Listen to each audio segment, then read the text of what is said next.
the first and second level master course. Some of the candidates are connected via Teams. And today we have the pleasure to have Dr. Francesco Morelli and Dr. Mariana Sanchez from Unicri, which is United States Interregional Crime and Justice Research Institute. You will do all the day practical activities on this information. So you will do a long and interesting tabletop exercise. There is nothing more that I have to say. This is the first time we do this activity in the master course. So I want to thank Francesco and Mariana to be here with us, and I leave you the floor. Thank you so much. Thank you. And good morning, buongiorno to everybody. So today we will discuss about disinformation. Well, before starting with the first presentation, maybe I can say a couple of things about myself and about also Unicri. Let me start with myself. I'm Italian. Actually, I was born in Milano. And let's say before joining the United Nations, what I did, I studied history. Actually, I did a PhD in history, and I was very much interested in organized crime. And at the time, I didn't know exactly what I wanted to do, if I wanted to pursue an academic career. And then I found opportunities to work for the United Nations for Unicri. So I joined Unicri more than 20 years ago. And that's my only experience at the level of United Nations. And so about Unicri, let me say a couple of things also about Unicri for those of you who are not familiar. It is an organization, well, a full-fledged United Nations organization. We are not, let's say, very young. We have been created in 1968. So we have, let's say, 50 years of experience. And our mandate is very much about capacity building. So what we do is that we help member states to reinforce policies, the capacities in the area of crime prevention and security governance. Obviously, in 1968, the, let's say, strategic objective of Unicri was very different what is today. At the time, there were different type of crime. At the time, there was Sicilian mafia main problem in Italy. And so what we do is that in time, we, let's say, modified our strategic objectives based on the needs or the priorities of the member states. So that's always we try to do, try to intercept what are the priorities of member states, and then deliver, prepare and deliver, say, training materials to improve capabilities. And one of the main thematic area in the last few years was disinformation. So we are being approached by member states with the request to understand what is disinformation and what you can do if you are targeted by disinformation. So what we will do today with you is we will do more or less the same package that we do with member states, in a sense that what we want to do is want to understand with you, first of all, what is disinformation? So do analysis of disinformation. Secondly, we want to understand when and how you want to respond if you're targeted by disinformation, how to make a decision.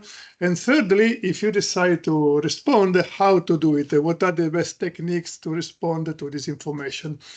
So the plan is to do these 3 steps: analysis, making decision, and respond by around 3 o'clock. And then 3 o'clock we'll do a mini tabletop exercise to practice your skills. We will try to be very interactive, so there are a lot of exercise, but also if you have any questions during the presentations, please do not hesitate. We like to have a very interactive, lectures / let's say conversation with you. So having said that, let me start with the first part, and which will be about introduction to disinformation.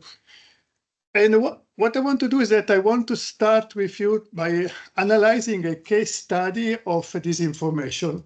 So very well-known case in which one government organized a disinformation campaign to confuse public opinion and to create basically disinformation. Referring to this computer, it doesn't change.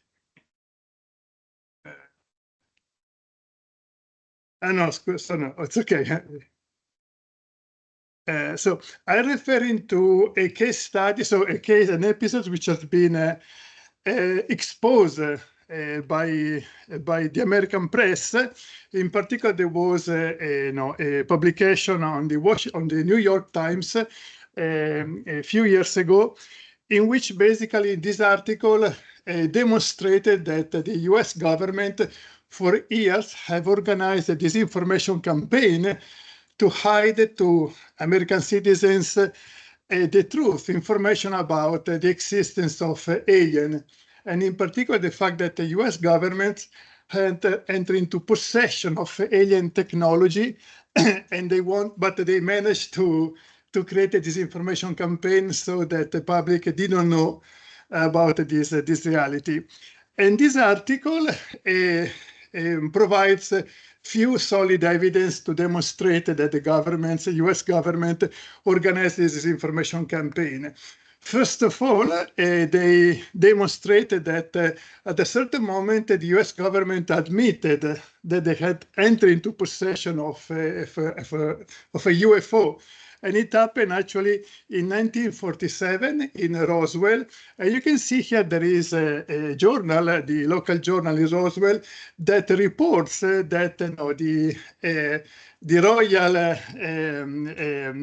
Aviation, so the defense of US, entered in possession of a flying saucer, so UFO. So this is something that it was reported by media. Also, another evidence is that as a result of this incident, the government found the body of an alien and they made an autopsy. And there is a video. I don't know if you ever saw this video. This is authentic. And it is a demonstration that a US government found some evidence of alien in the aircraft. So it's very disturbing. It is basically an autopsy of the alien. It is a bit disturbing. Then also there is another evidence, which is basically a letter that was found by a scholar. His name is William Moore.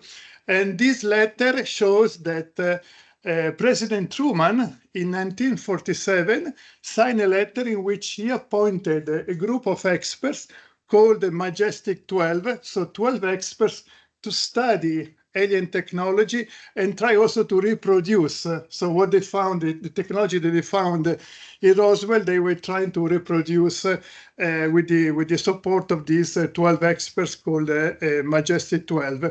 And there is a letter signed by the president that which is top secret, but was found by a journalist that demonstrate that this group is authentic. Kennedy also, he wanted to inform public about this sort of conspiracy theory, and that's why he was killed. Now, we know that it has been killed by Oswald. That's the official theory, but there are evidence, and you can see also a picture that so a few just before he was killed. There was one person with an umbrella open. You can see there is one person with an umbrella next to the car of Kennedy. And what happened was that Kennedy was killed just after a few seconds. The car passed in front of next to this person with the umbrella.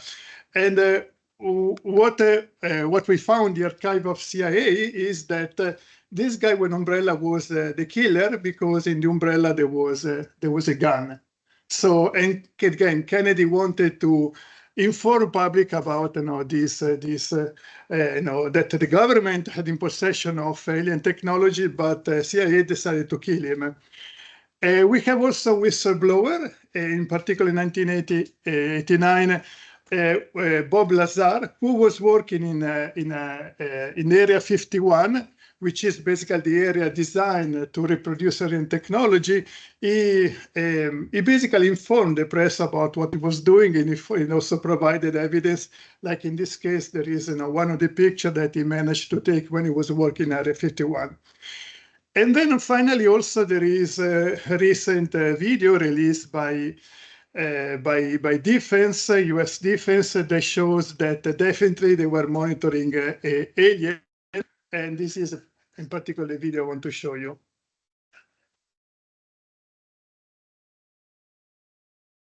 And you can see that they are intercepting one UFO, and they were using special technology to identify it.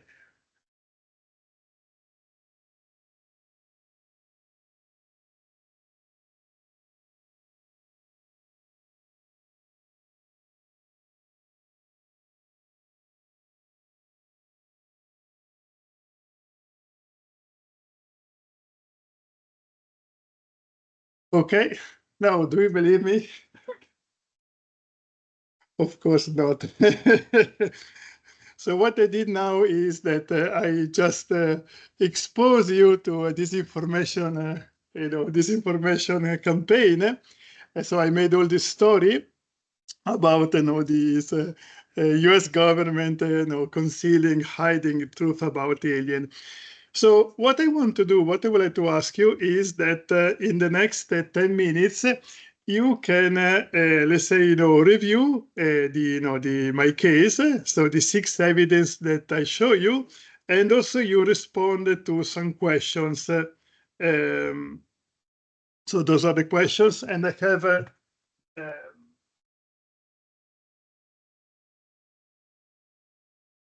a few copies for you. So if you can work in group, and I have 3 copies per each of the group. So what you have to do is basically to review, the 6 cases, the 6 evidence that I provided, which of course, they are not truth, and you need to basically tell me, to respond to these questions to understand if my evidence has been fabricated or not. And I give you the copies here. I mean, you can take, you can make copies also with mobile phone. And in any case, the questions are here.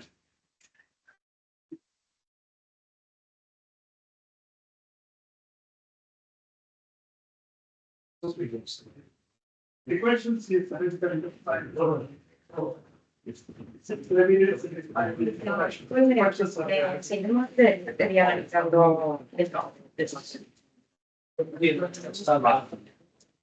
so basically, if in 10 minutes, 15 minutes, you can work in group, try to divide, you have 7 different questions.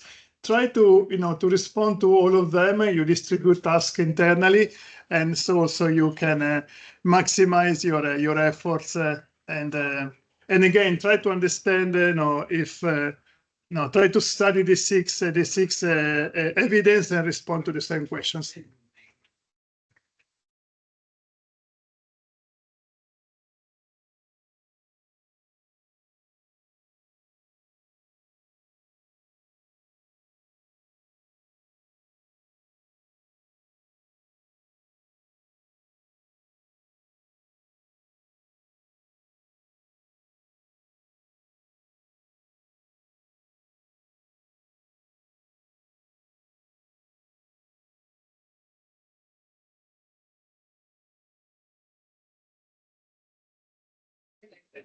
Doesn't work. I'm just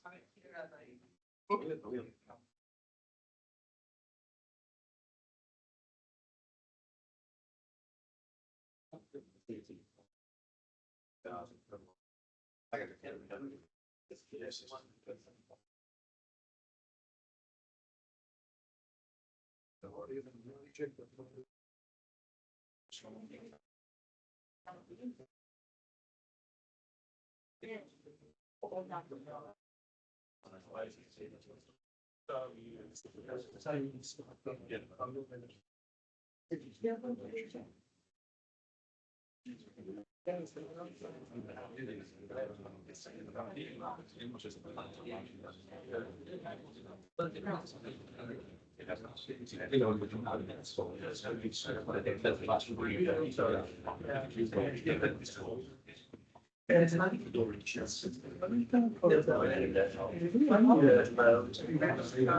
Non so quanto le serve, abbiamo tanti questa con i fogli. Oppure lo uso adesso questa qui. Se può essere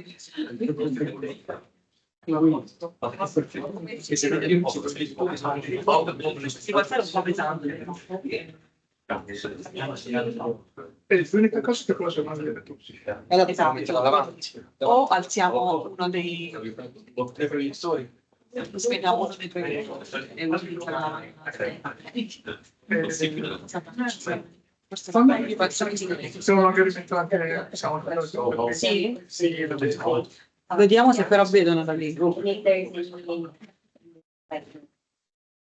forse è un po' troppo vicino. Non so se la vedo. Ma lì dove? Sopra la scrivania. in the day. Non mi sembra vedere. perché non si può allungare. Sì, forse Possono allungare.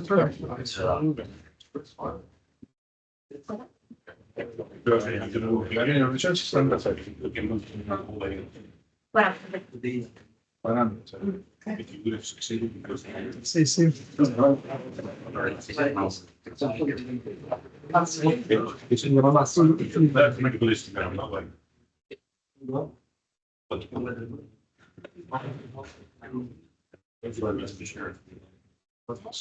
Space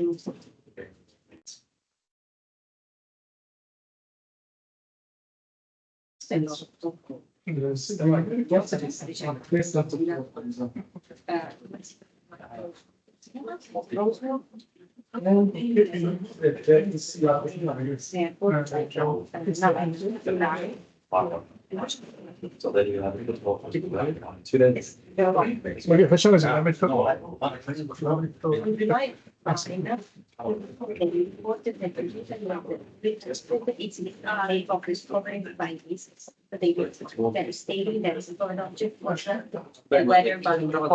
Il pennarello.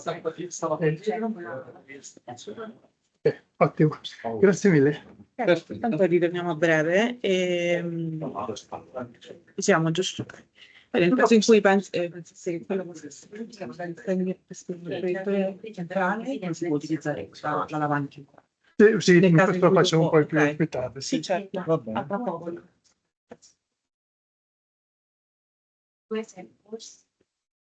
Abbiamo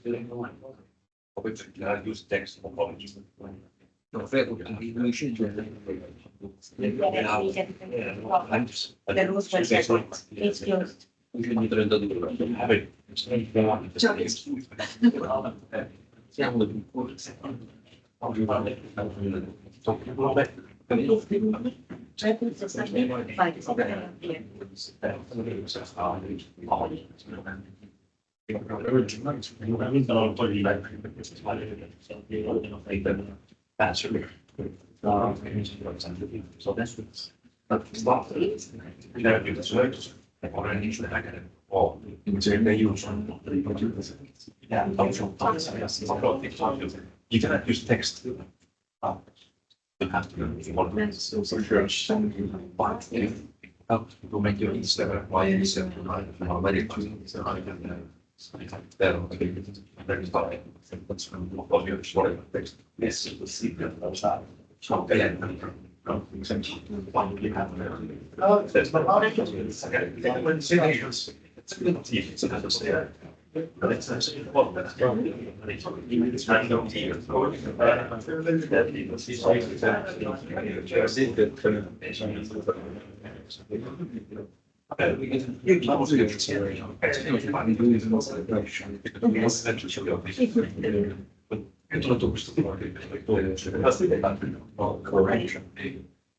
So the Rosinari is now supposed to be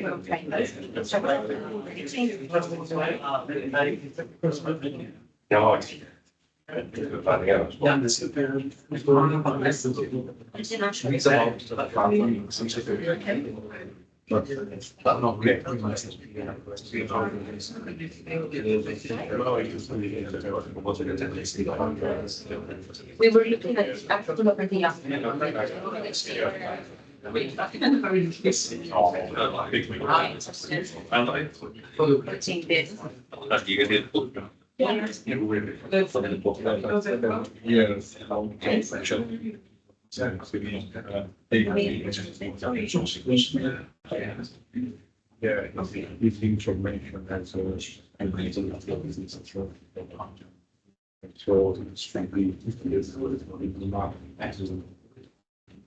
so strictly not Shall we leave the question? Yeah. Are you still working? You need more time? Yes. Okay.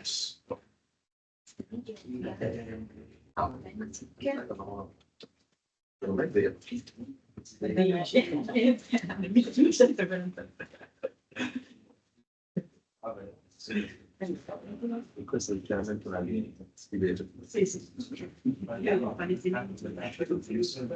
sì, non so,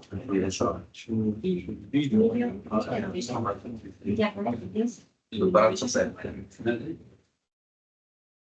Quindi la stiamo facendo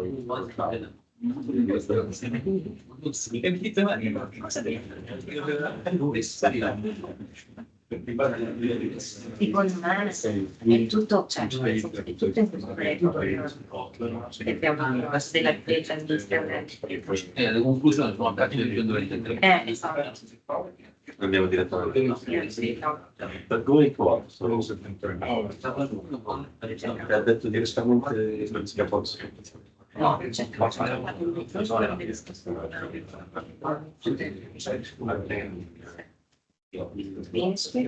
and then it appeared his record to the rose when red, which closed the case. They just concluded that they will.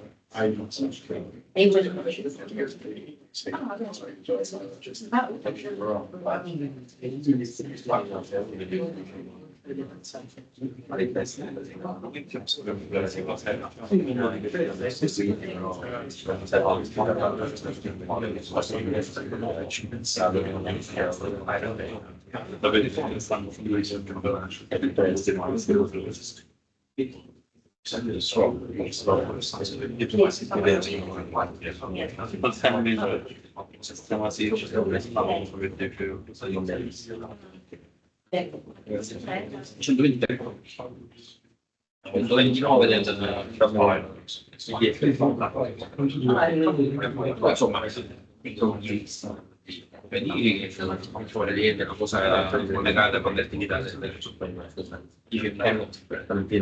No, io in 46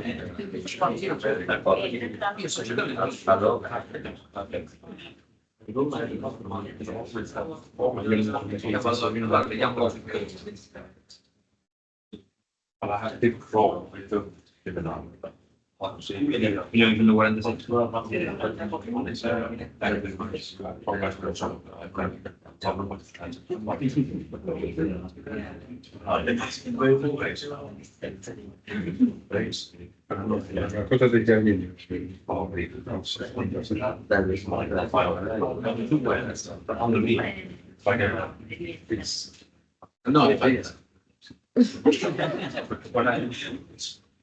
no, no, c'è scritto, guarda qua, dice che è una cosa costruita da un imprenditore.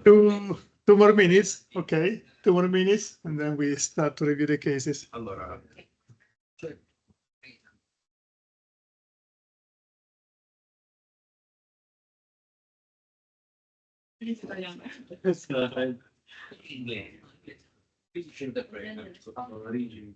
In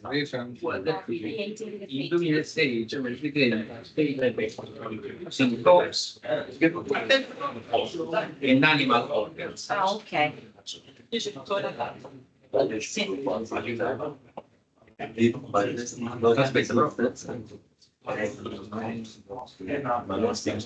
Field,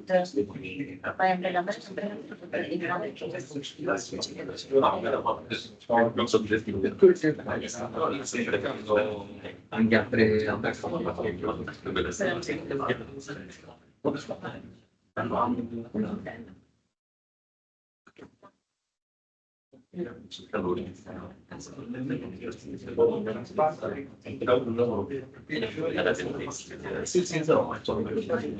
let's stop the. Within you guys, you're in the umbrella. Magari sì.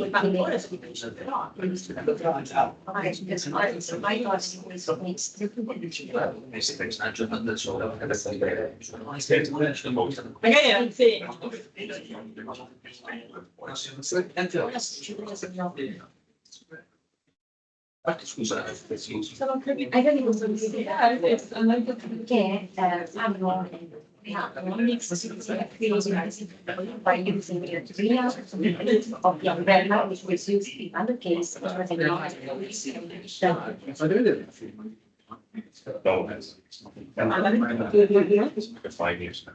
It's good. It's not good enough.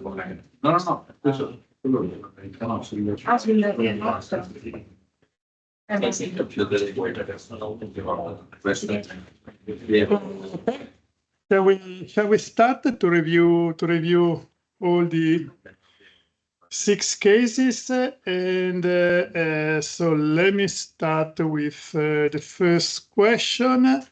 The first question is, so if the title of the Roswell Daily Record is authentic, the one that says that the US Air Force captured UFO, and this was this information, this news confirmed the day after.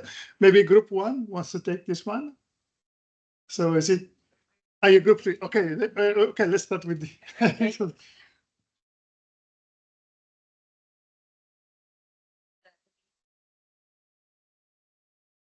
Okay.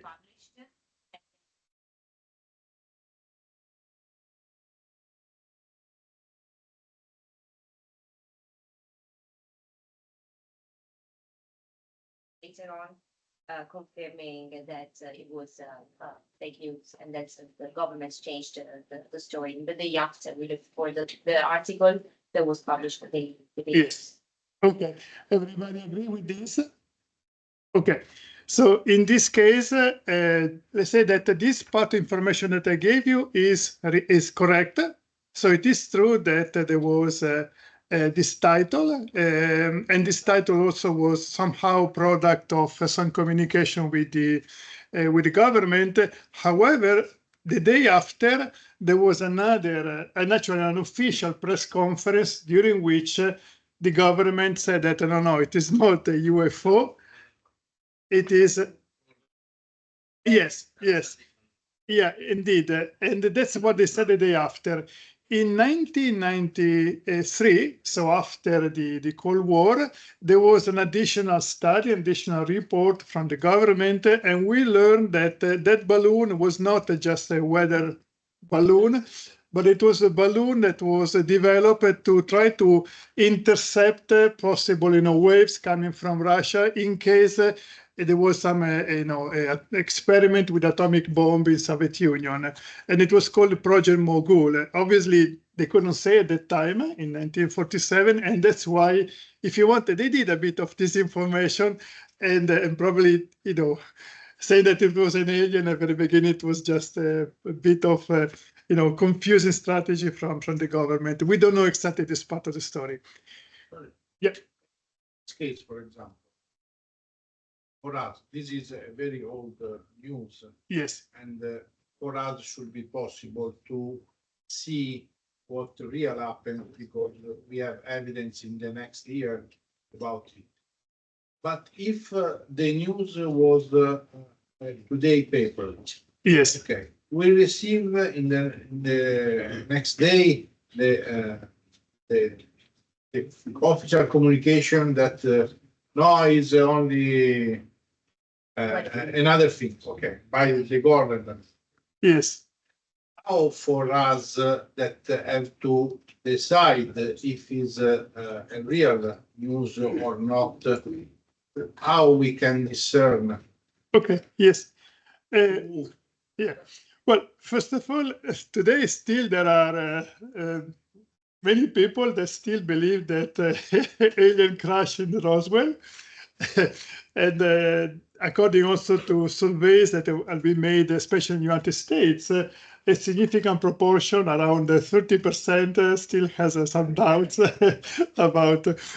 So let's say the debunking was not very effective. Still, a lot of people believe. Now, coming to your question, if you read the news and there is something like this, well, I would say that don't trust it and try to understand what exactly was the source of the journal, if there was really, someone from the government that made it official, which was not in this case. So that was probably the result of some conversation, but not an official position of the government. So it's important that every time that you see news, you try to verify the source and make sure that this is correct. Yeah, but in this case, obviously, we are taking on also. But for example, a news becoming from Russia conflict. Yes. That should be real. For example, the drone in Polonia. Yes. Who sent this drone? Russia, Ukraine. How is this possible? Obviously, it's not a simple question, but how it is possible to try to discern? Yes. We need the intelligence information probably, or No, absolutely. Obviously, I mean, ideally, you want to have, let's say, primary source information, someone that was there and confirm. And if you don't have this information, still there are techniques to do some analysis, and we will come also to this. But you can use OSINT. By the way, very often intelligence use OSINT. They consider OSINT primary source, and through analysis of OSINT, you can definitely have let's say, an opinion based on information. So that's definitely OSINT is a very important component when you want to analyze information and understand if it is correct or not. So let's go to the second alien autopsy, group number 2. So is it authentic or not? Yes.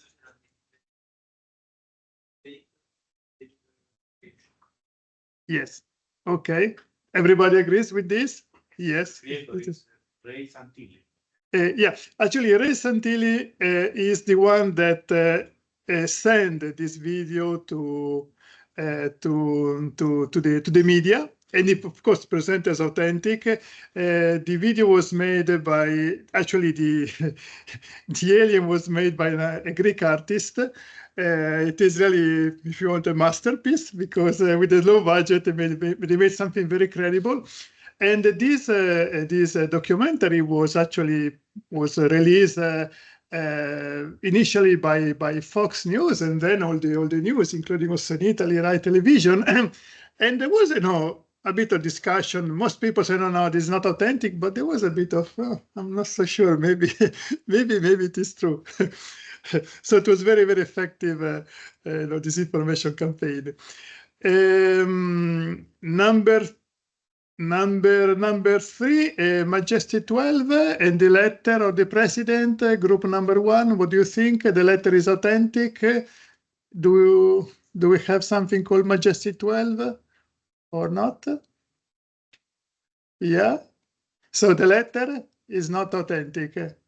How do we know that the letter is not authentic?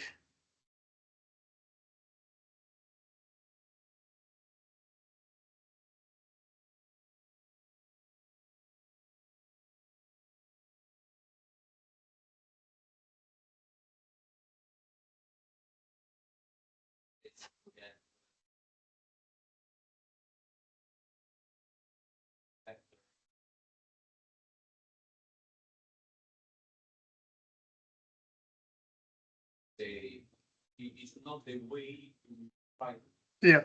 to write the letter in 1947 from the White House. Also, the paper is modern paper in their analysis, and also the sign of Truman is that is a photographic signs of another document. Yes, perfect. Yes, correct. And then the time, of course, there was not, it was not possible to do copy and paste. And so they found that the letter of the president in this letter was exactly the same like in another letter, and that's impossible. You will never do the same signature. Signature is always, slightly different. So that, of course, was plagiarism. So what I did also is, so this is not true. And what I did also, I mentioned that this letter was found by this scholar. His name is Charles Berlis, and William Moore. In particular, William Moore is the one that found the letter. And so what I did is that I did not tell you that there was also a discussion within the ufology community, and they found that the same author of the book was a bestseller. He sold a lot of copies. But what I did not say is that William Moore, at a certain moment, he admitted in front of the community of ufology that he had fabricated the letter.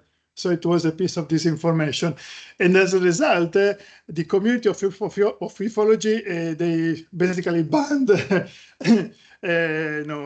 Moore from the community. And if you write down, if you go on Google and you check for William Moore, you will see that he's not a welcome person by the community of ufology.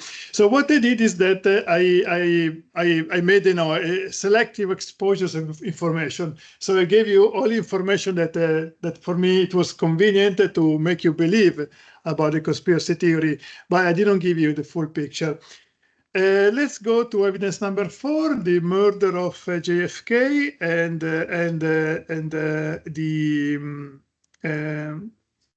the person Umbrella Man. So Umbrella Man is people. Well, actually, I give you already answer because It was a public question, and the one man present and say, "I was the man with the umbrella." Yes, and it was Louis Stephen Wick.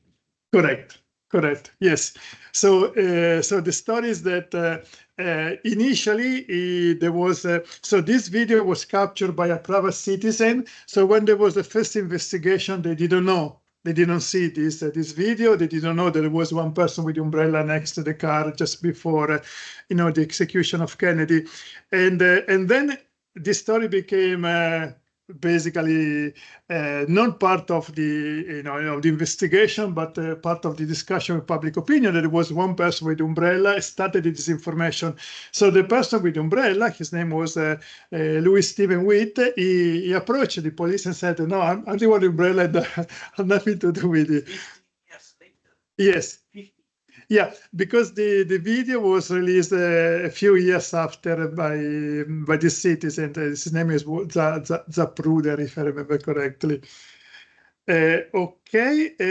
About this also, what I did, I use a very common techniques for this information, which is called apophenia, which is like so apophenia is the tendency to perceive a connection between two things in reality are not connected, and somehow our brain, if you see that there is one person with umbrella in a sunny day and just a few seconds before Kennedy, you made this connection. Our brain makes tricks, and even though it is not true, and that's basically very common techniques for disinformation.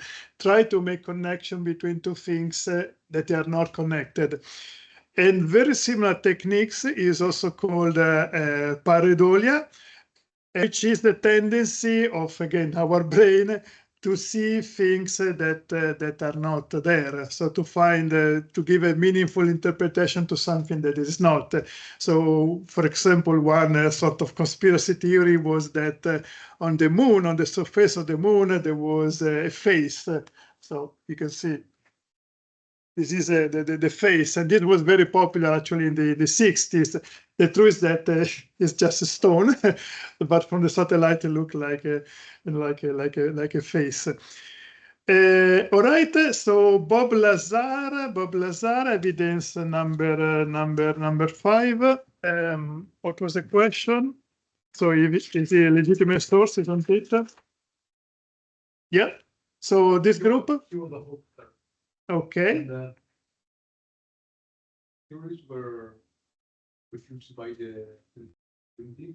Okay. He claimed to have discovered alien technology, for example, anti-gravity technology, which is the law of physics. Yeah. And also, he claimed to have been a physicist, but many universities say that he didn't attend their. Absolutely correct. Yes. And what about this picture? This picture is authentic or not? Was it taken by Bob Lazar or not? Okay, this is a X-File episode. Have you ever seen X-File? X-File, the serial, US serial. Okay, so Bob Lazar, no. And finally, the video, the last video, group number 1. So the video is authentic or not?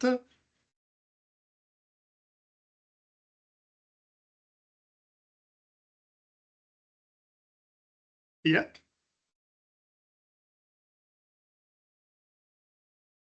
They identified or not?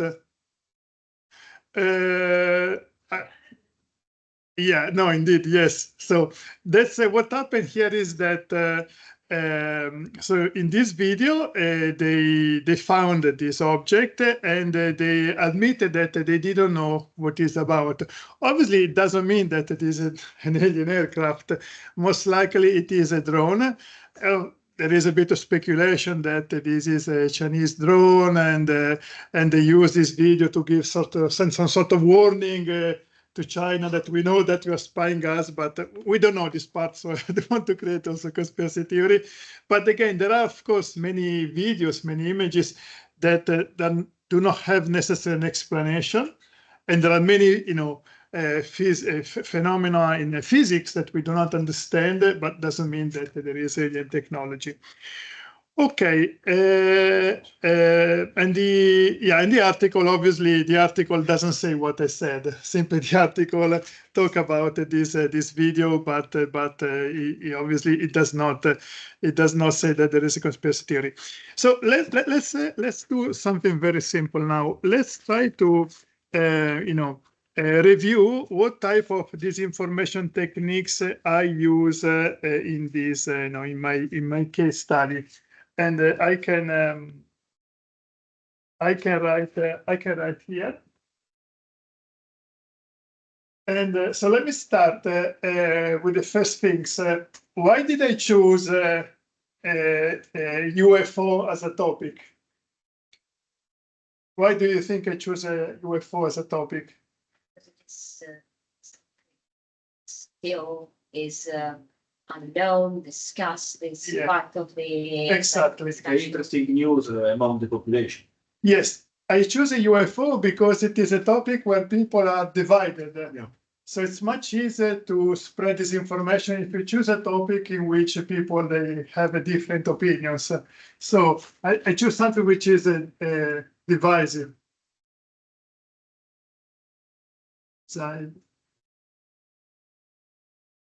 Okay, so what other disinformation techniques I use? Think about the Images. images. I use images. Okay, and also videos. Yeah. Now, all of them were fake or not? No. No. Some of them were fake, some others were real. And this is also another important techniques for disinformation. Try to mix what is true, what is not. So just there is let's say, one part of your conspiracy theory should be truth. So it's more effective if you combine both real things or not. So combine real and unreal. Okay, what else did I use? Location. Location, in what sense location? I mentioned it. The agent of time period. If you mention the event, something happened. Yeah. So sometimes you can mention the location, where it's exactly. Okay, and did I use how many locations I use? I use different locations and different times. Yeah. So what I did is that in my conspiracy theory, it was a long conspiracy theory across time in different part of US and also different time. So again, the conspiracy theory can be more convincing if there is a story behind that goes with time. So if it is only one episode, it's much easier to debunk. But if there is a story, different place, different locations, and different episodes, it can be more convincing. So, like and I say, a long story. Actually, sometimes there are conspiracy theories which are real. For example, if we stay in the United States, at a certain moment, the President Nixon he conspired against the Democratic Party because what he did is that he used some people to spy. Watergate, exactly, to spy on documents of the Democratic Party before the election. So that was a real conspiracy theory. So what is the difference between a real conspiracy theory and a fake conspiracy theory like mine? Well, there are few differences, but one of them is that the Watergate is only one episode. So police found this person, they arrested, they admitted, and they the conspiracy theory was revealed. So there was a beginning and there was the end. My conspiracy theories, well, it has a starting point in 1947, but it never ends. And you keep adapting your conspiracy theory to the different situations. And if there is a news today, you can always use this news to adapt your conspiracy theories to the real events. What else? Also use Sorry? Yeah, forgery, plagiary, yes, of course. So forgery, in this case, that is I forged the letter of the President of the States. So when the politic is inside the real story, the real, and then it's easy to have conspiracy when there is a politic inside the story. important people in general. Yes. Yeah. Yes, a connection to Politics. Connection to politics, and also what I also did is that Because normally we don't trust in politics. yes, It's easy to spread in any good conspiracy there's a good element of trust in the government. And also I choose the another conspiracy theory, the one of JFK. Of course, JFK is a big conspiracy theory. And so what I did is that I mix two conspiracy theories. So that's also a good technique. You try to take two conspiracy theories and you put together. That can be also very, very effective.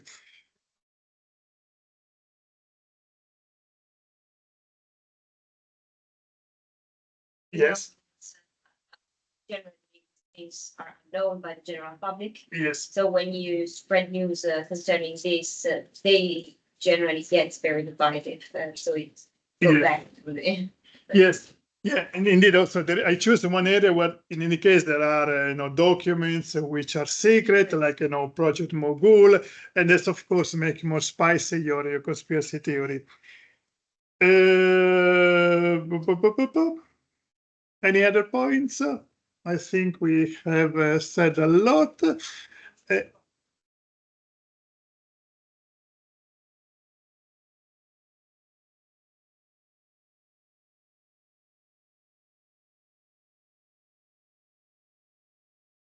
Sì, va bene, d'accordo, sì. Sì, in realtà adesso ho finito di utilizzarla, era solamente per...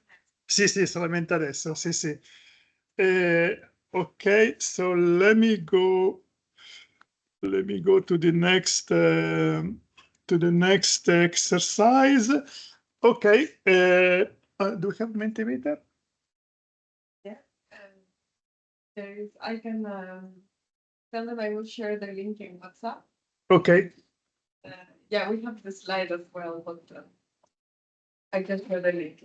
Yes. Okay. So for this one, you need to analyze it. You need to tell me if it is real or not, if it is legitimate or not. And then you need to vote by using Mentimeter, and Mariana will send on your WhatsApp you will get Mentimeter, and there will be the question that is legitimate or not. So take just a couple of minutes. I can make a comment for you. So this is a document produced by US government, UK government, the Ministry of Health. It is during COVID. You can see that there is one old lady and a young lady approaching her and consoling her because the old lady is very sad. And the poster says, have you noticed your health declining since receiving the COVID-19 injection? And then below it says that if you weren't made fully aware of the health risks from the COVID-19 vaccines, you are entitled to a compensation of £120,000. And then there is a the reference to a web page where you can find more information, and then you can ask for compensation in case your health has been damaged by the vaccine. So take a few minutes and then vote on Mentimeter and tell me if it is true or not. Yeah, and I will start the Mentimeter. So. Okay.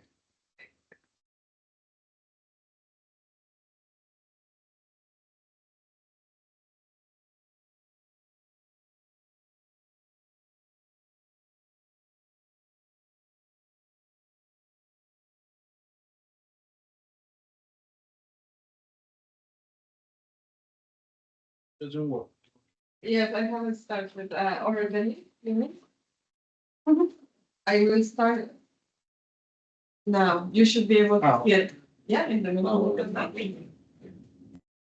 Yes.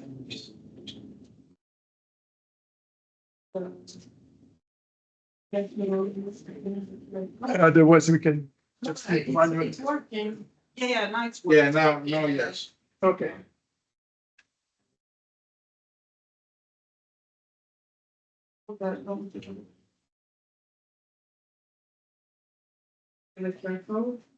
It's also in the WhatsApp group that you can also.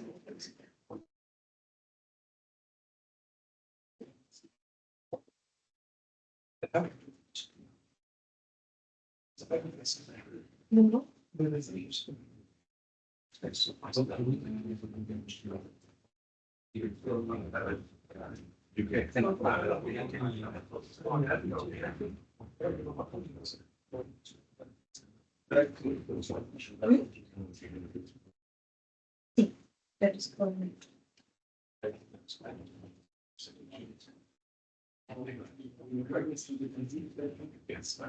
We have 14 votes. So some of you did not vote yet, please.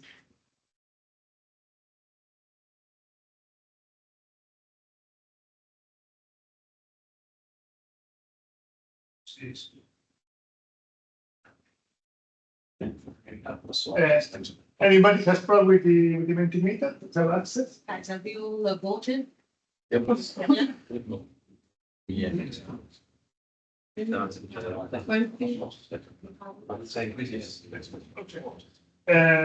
All right, so I see that at the moment we have 9 yes and 11 no.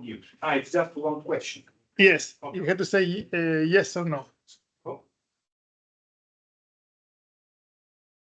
If yes, it's legitimate. No, it is not. Now it's 9 yes and 12 no. Okay. You may choose multiple responses. Yeah. No, only one. Okay. Yes or no?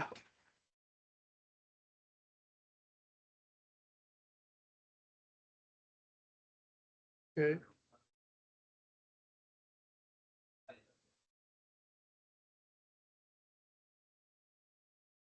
The majority says this is not authentic, but it is, not just.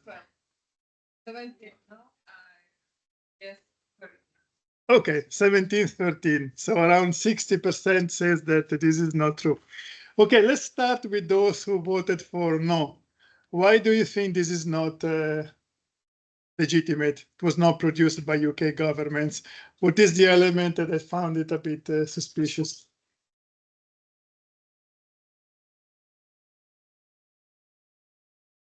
Yes, but I mean, this is not enough to say that. Yeah, I mean, okay.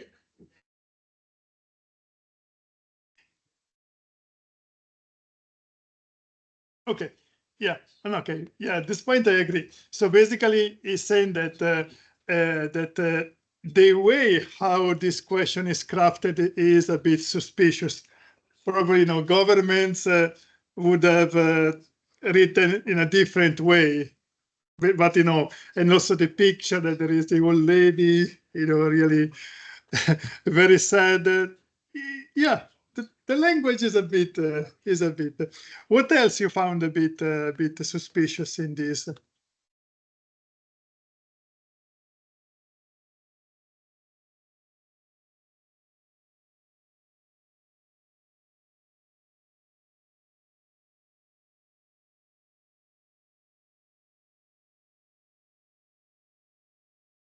Okay.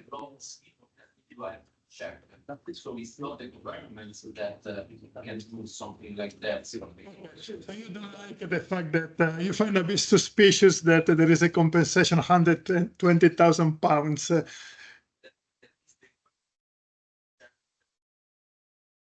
Yes. Okay. Okay. That's too easy. Real. The source is real. In the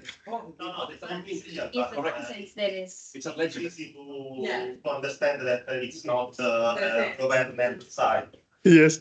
Also, like the fact that, because what I found weird is not the compensation, because that could be if there is consequences. But the fact that it is related to the fact that you weren't made fully aware of the risk. That is too much compensation for a risk not declared, because anyone, even those who are not suffering from, let's say, declining health system, health, could go there and say, I haven't received the informative on risk, so I need to get back £120,000. Yes. I found that was too much. Also because for one declaration like this, it should be some in the media, some declaration of the state, the country that okay, we found that we found scientific evidence that COVID generate this disease. And you didn't find any other website where there was a confirmation of this news. Yes, that's also a very good point.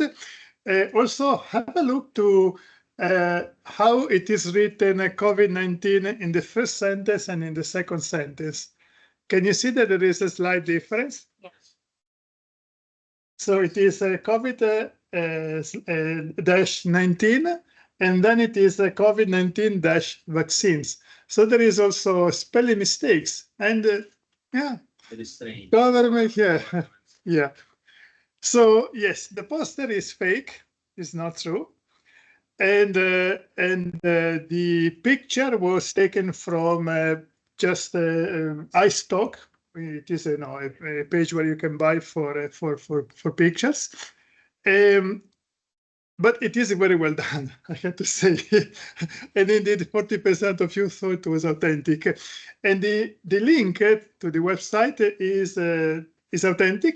So there is a web page that says that yes, there is a compensation for 120,000.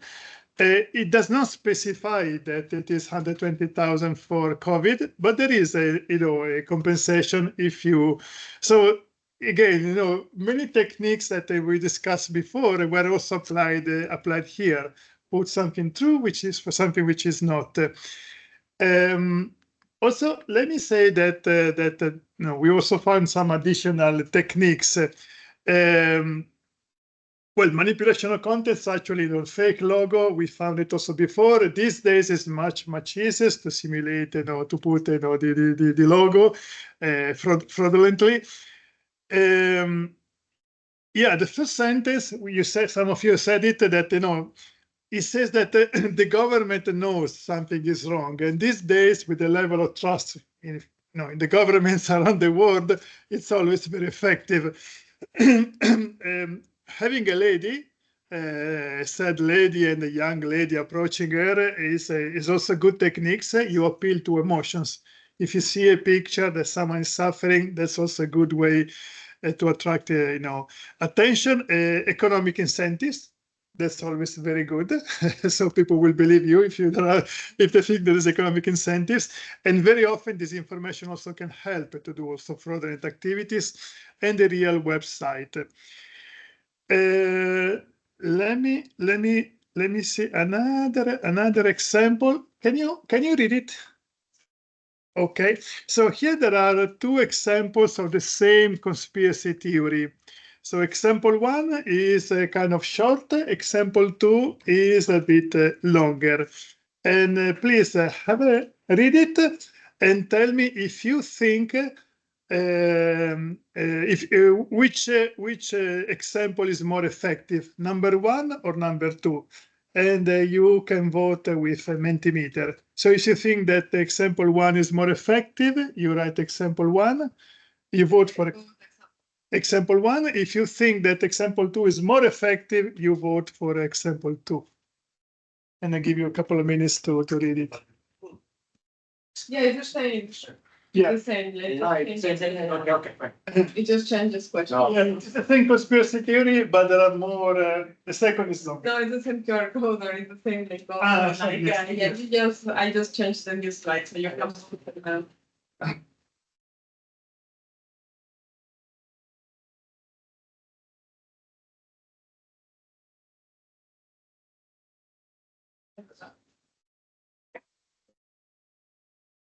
I mean, the function can be done. If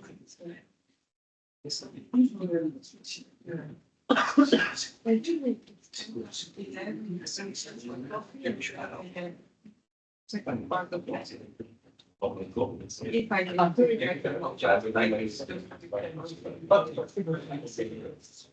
Yeah. Maybe we need to remind them, so I can try to.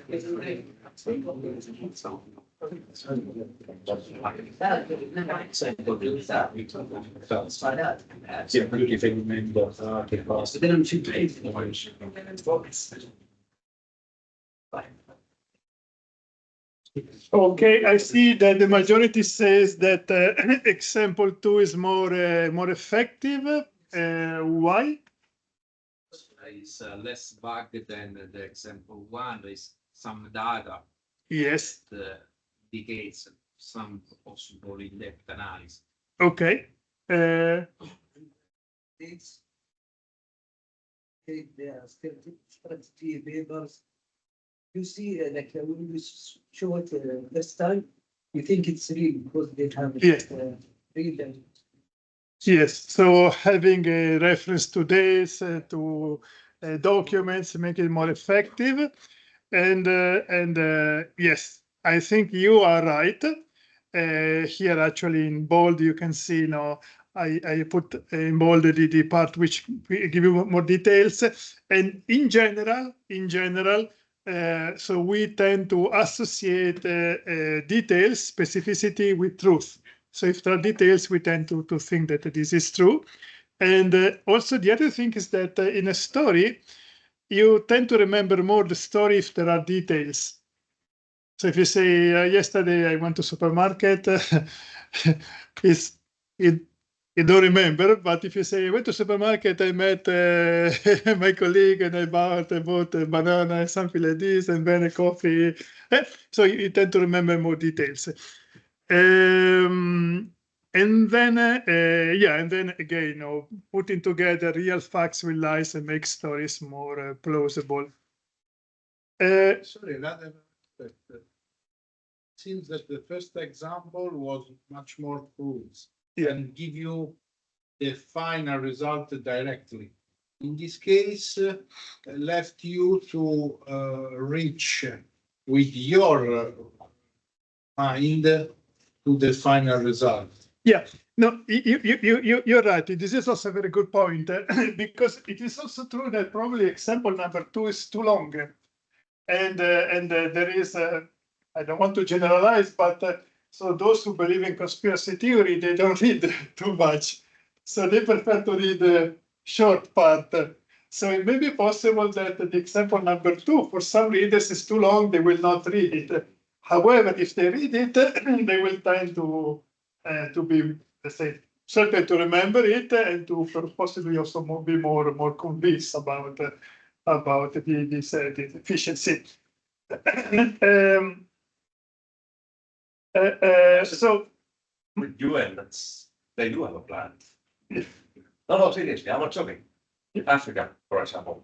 Yes. It's not for a lower population, but they are providing the hundreds of millions of condoms, for example, and education for people who use safe sex.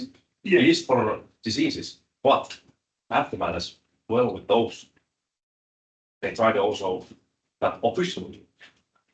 Yeah. So again, I choose one topic where I know that that not everybody is agreeable, and indeed, think about now all the cut that the World Health Organization receive is also partly because of accusation of lack of efficiency. So I choose a topic where we know that it can be a bit divisive. So now what I did is that I took example number 2 and I put some extra text. In particular, I wrote, it would be interesting to know more about this project, CARE. Similar claims of whistleblowers should be analyzed. These facts raise important questions and underscore the need for additional sources and research. So I added this 3 sentences. So do you think that this 3 sentences will make the example more effective? So the conspiracy theory will be stronger with these 3 sentences or not?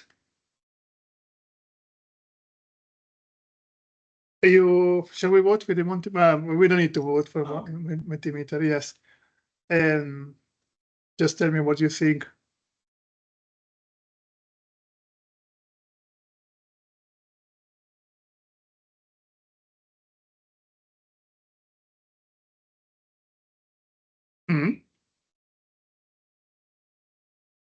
So these 3 sentences, what they do is that they invite readers to read more. To read more. For me, yes. Yes. Because the two words, would and should, then you can invite the readers to indicate more about the conspiracy. Okay. So this sentence could make a conspiracy theory more effective because you invite readers to read. But what if the reader was really go and search more information about Project CARE, try to understand, if there are similar claims from other whistleblowers, additional source and research. They do, and they don't find anything and understand that this is.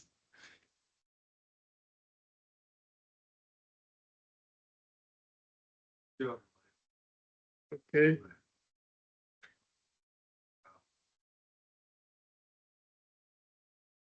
Okay. You can find a lot of different information, but it is not possible to know if it is correct or not. Okay. Okay. Yes. So yeah, let me say that it. I mean, try to pretend to be open to have more information. It can make it more effective, but at the same time also, critical thinking. So have open your mind and really try to check your source. Obviously, that's something that is not good for the effectiveness of your conspiracy theory. So will not make it more effective. So I would say that obviously it depends a bit where you put this. If you do it in a sort of echo chamber where you know that nobody will double check, it can be more effective. But if you use it with, let's say, students in a school, maybe this will be counter-effective. Mariana, 10:30. What do we do? Shall we start with your part? Or you want to take a break? Okay, so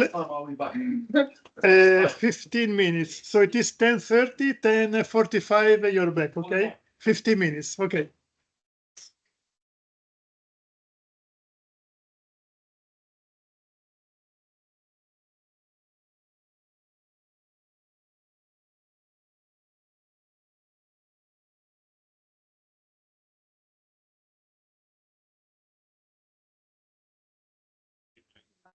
No. I mean, be careful of your fingers. Don't burn yourself in the station. Be careful of that. Instead, then you burn yourself out. Because all Yeah.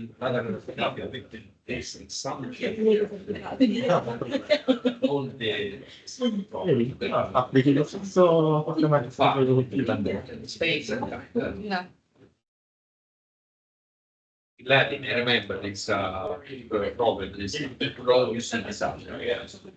Because I'm good. go Andrea told me that jump in the wrong. What can I say? Yeah. So the man I'm glad to see this is Rodi. I remember we did years ago. To verify the truth. Yeah.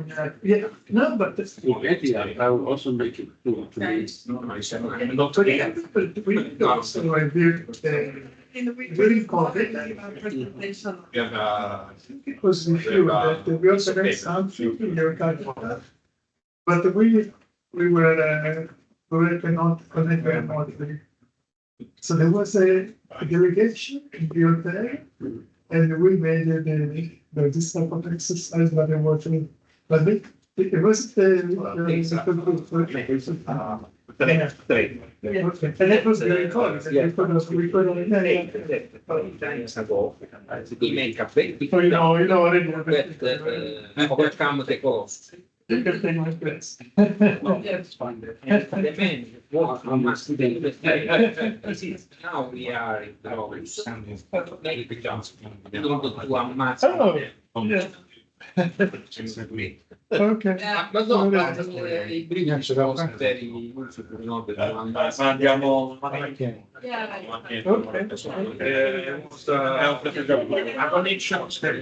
mia quota è 3. Alle 10:30 arrivo già alla quota, dopo pranzo niente, andando al bar magari ti prende un decaffeinato.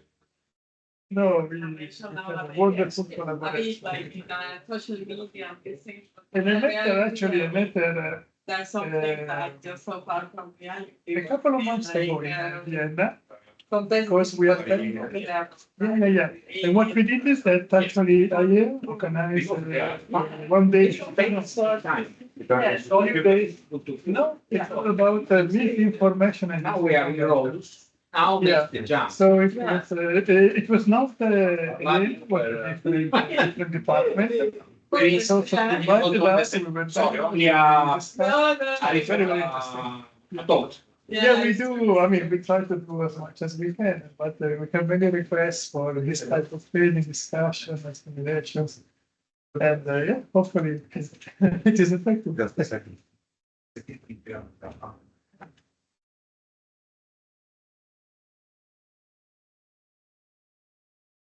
So I keep from them.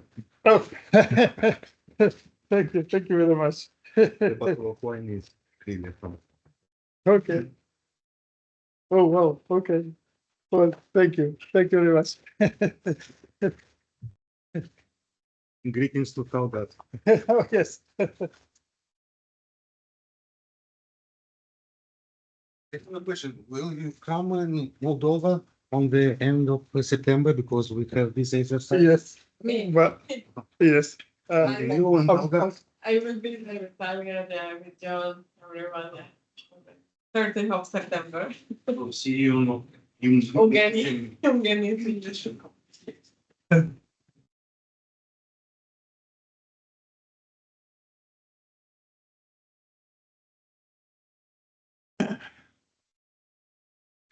You want another coffee? Yeah, I really talked to Miguel.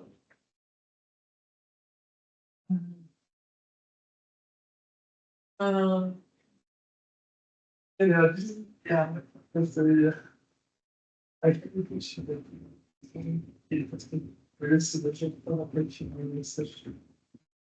But then that it is or it is not. No, it is. Ah, yeah. Even though the industry that there's some of that. I mean, always the attention. Yeah. It is not very. Okay, fine. I was gonna finish using this video. Yeah, I guess we can,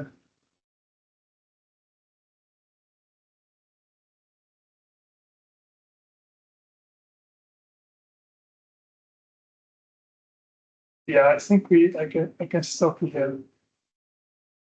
Isn't it? Yeah, I mean, I think we have to stop because we only have one day and we want to a lot of material, so. Yeah. No, let me stop here and I'll leave it to you.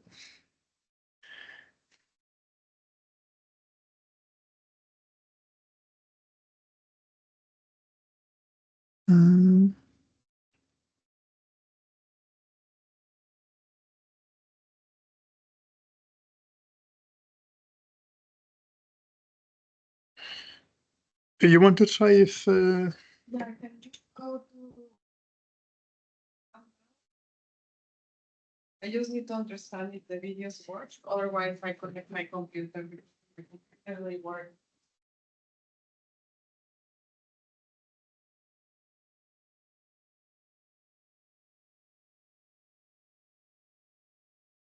There is no battery. no, this is good. Okay, let me see. Okay, this is the first video.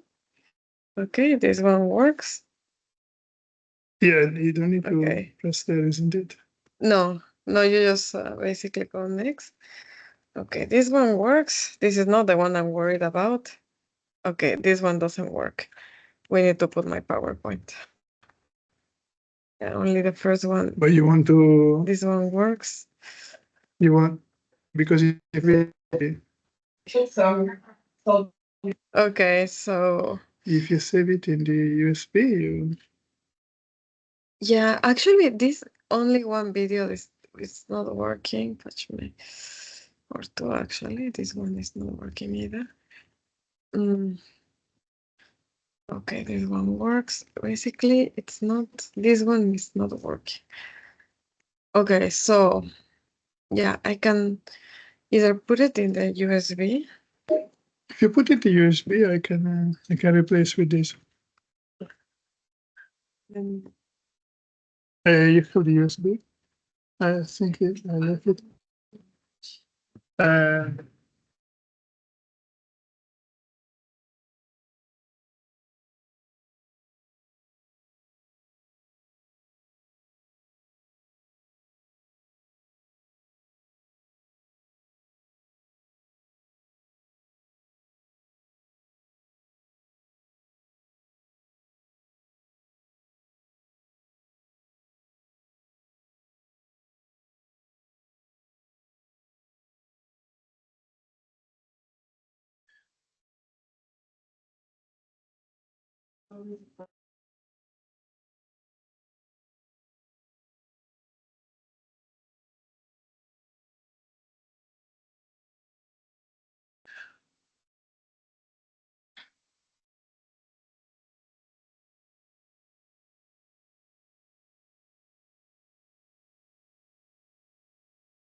And then call it is yeah.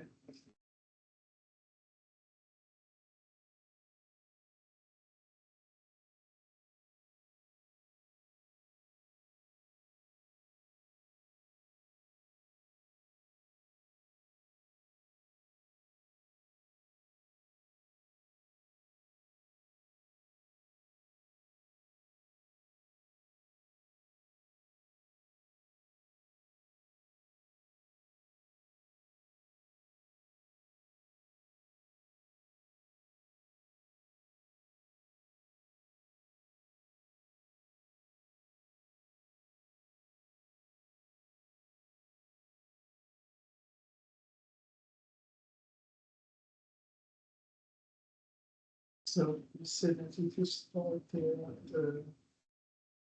working parameter, you can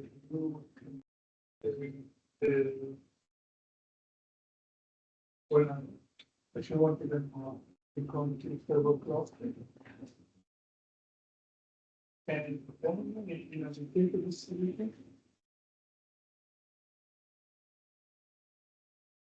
Okay, sorry, the two for pretty much it, sides, and there's a well, I think the police is nice, but you want Okay, because the slide is there. yeah, because you said that jump Another two, like 20.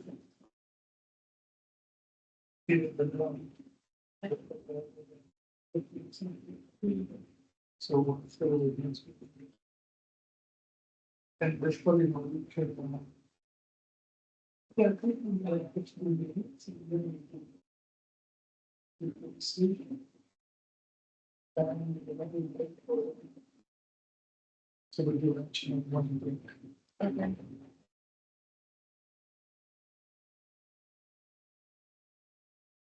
One to two. This one. I mean, It depends.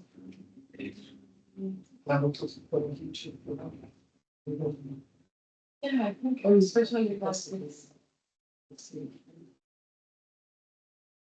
you have to plug in. I mean, you can.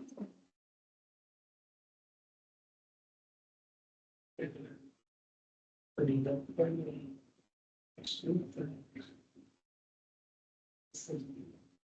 But it's Well, I think she seems to be there basically. Some of them, there's some which you know, things very sensitive. Things to know. And also, different problem.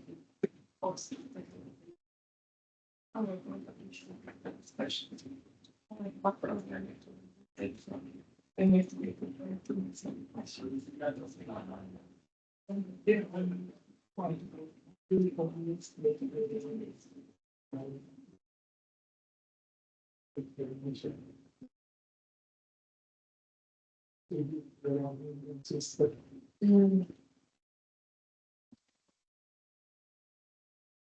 no, usually I'm state. But if you study or people say, see, they will see, we know it's going to come in.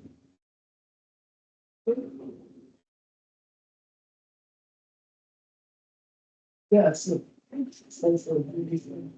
Also talking for me for this. Also, there's no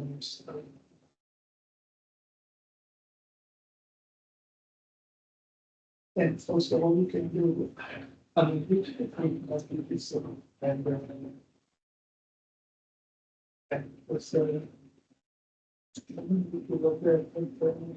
should be sorry.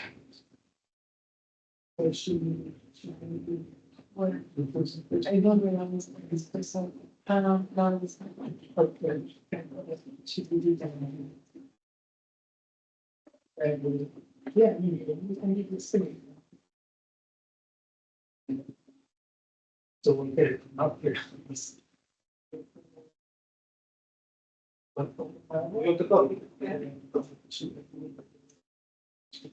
Coffee.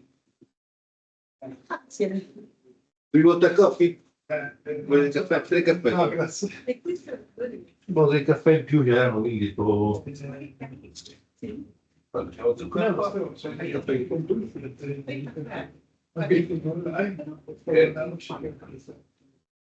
Quanto ne vuoi?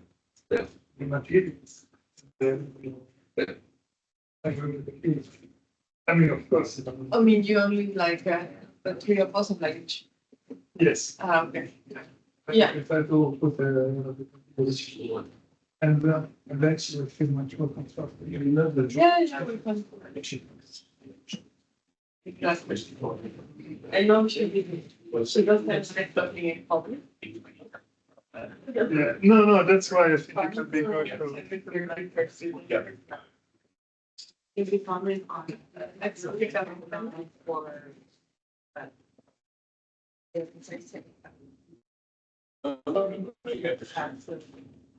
think I really use. Yeah. Because. Very,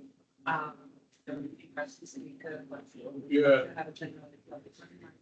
But I think that on the website, you have to. That chick pushing you to. No, that.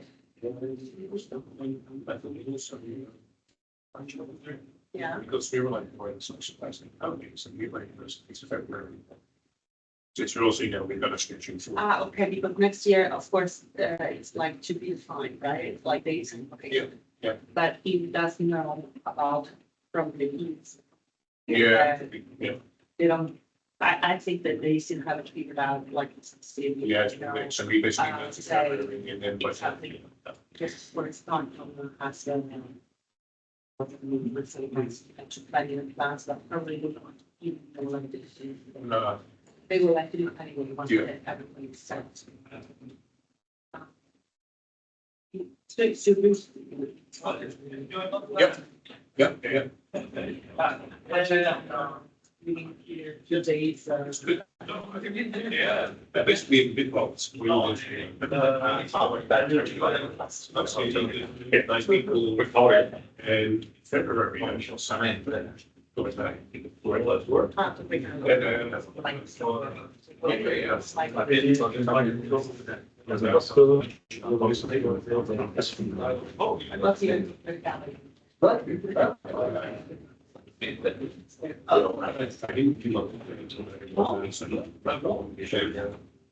It's probably about, I think that's. It's gonna be. Yeah, the one. Yeah, so I'm still waiting. Yeah. Yeah, but I really love it. And I was there, too, because it's about 10 minutes long. Yeah, it's Yeah, of course, like in terms of. yeah, so like, it's really cool. The retro, factory organization. Yeah. Right? Yeah. That's about 40 minutes. Like, get out of it. I think there is a button. Yeah.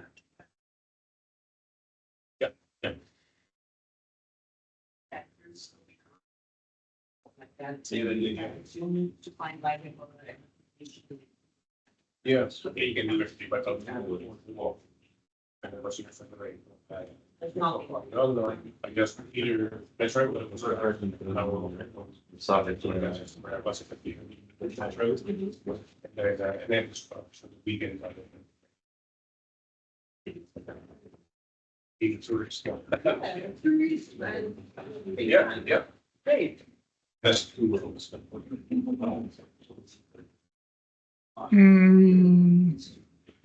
Dicevo con i ragazzi giorni fa, il telefono, notizie quelle veloci, 10 notizie. Due donne fermate che portavano con loro più di 1 milione di euro all'aeroporto. Ah, io che viaggio spesso, io fammi capire se c'è qualcosa che può interessarmi. Apro la notizia, sono state firmate con 1 milione di euro, eccetera. Poi dici, con banner di Rai News, eccetera, no?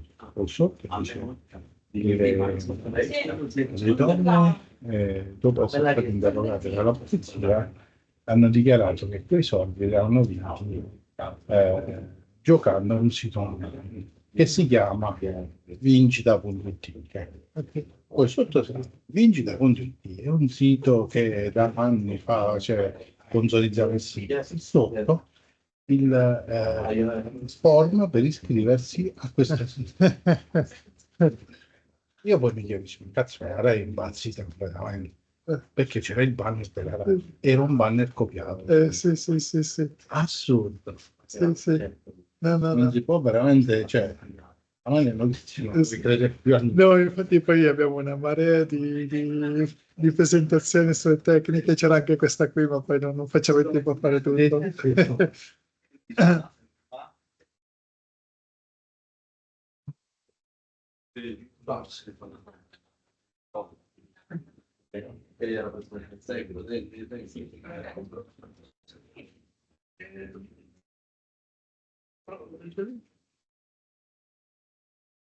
Sì, no, anch'io ho provato. No, chiedo scusa, io non è che lo faccio perché lo dico, però soltanto perché.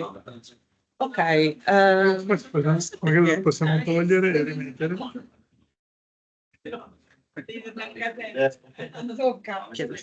Allora, io ho fatto l'inizio. No, per contrario. No, perché ha funzionato in realtà nella. Okay. No, era soltanto perché deve entrare l'USB, non l'altro ingresso, no? Poi era stato messo da questo ingresso. Ma in realtà ha funzionato durante la mia presentazione. Veramente? Sì. Non mi do una spiegazione. L'ho sempre messa così, quindi non. Va bene.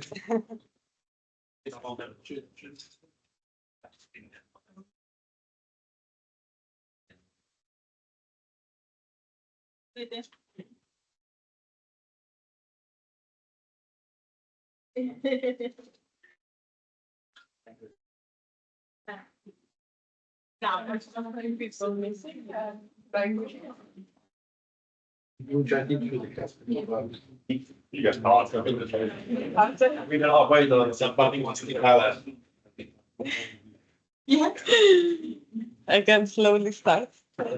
Yeah.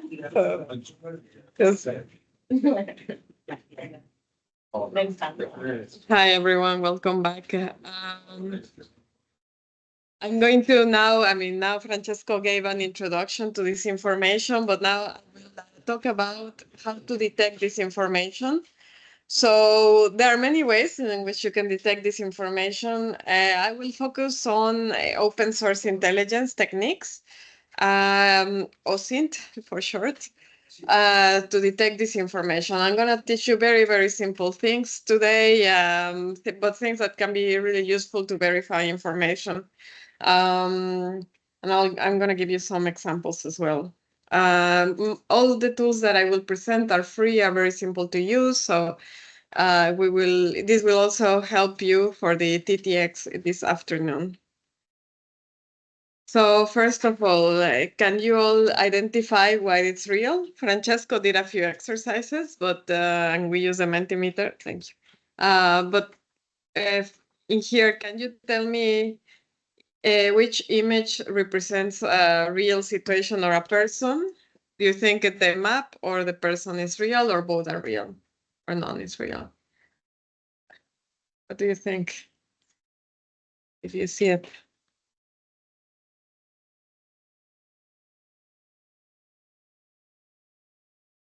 Both are real? The person is not real.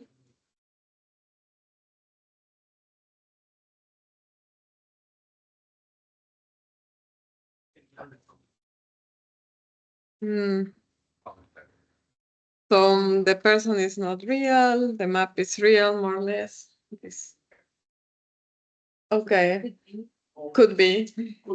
Could be.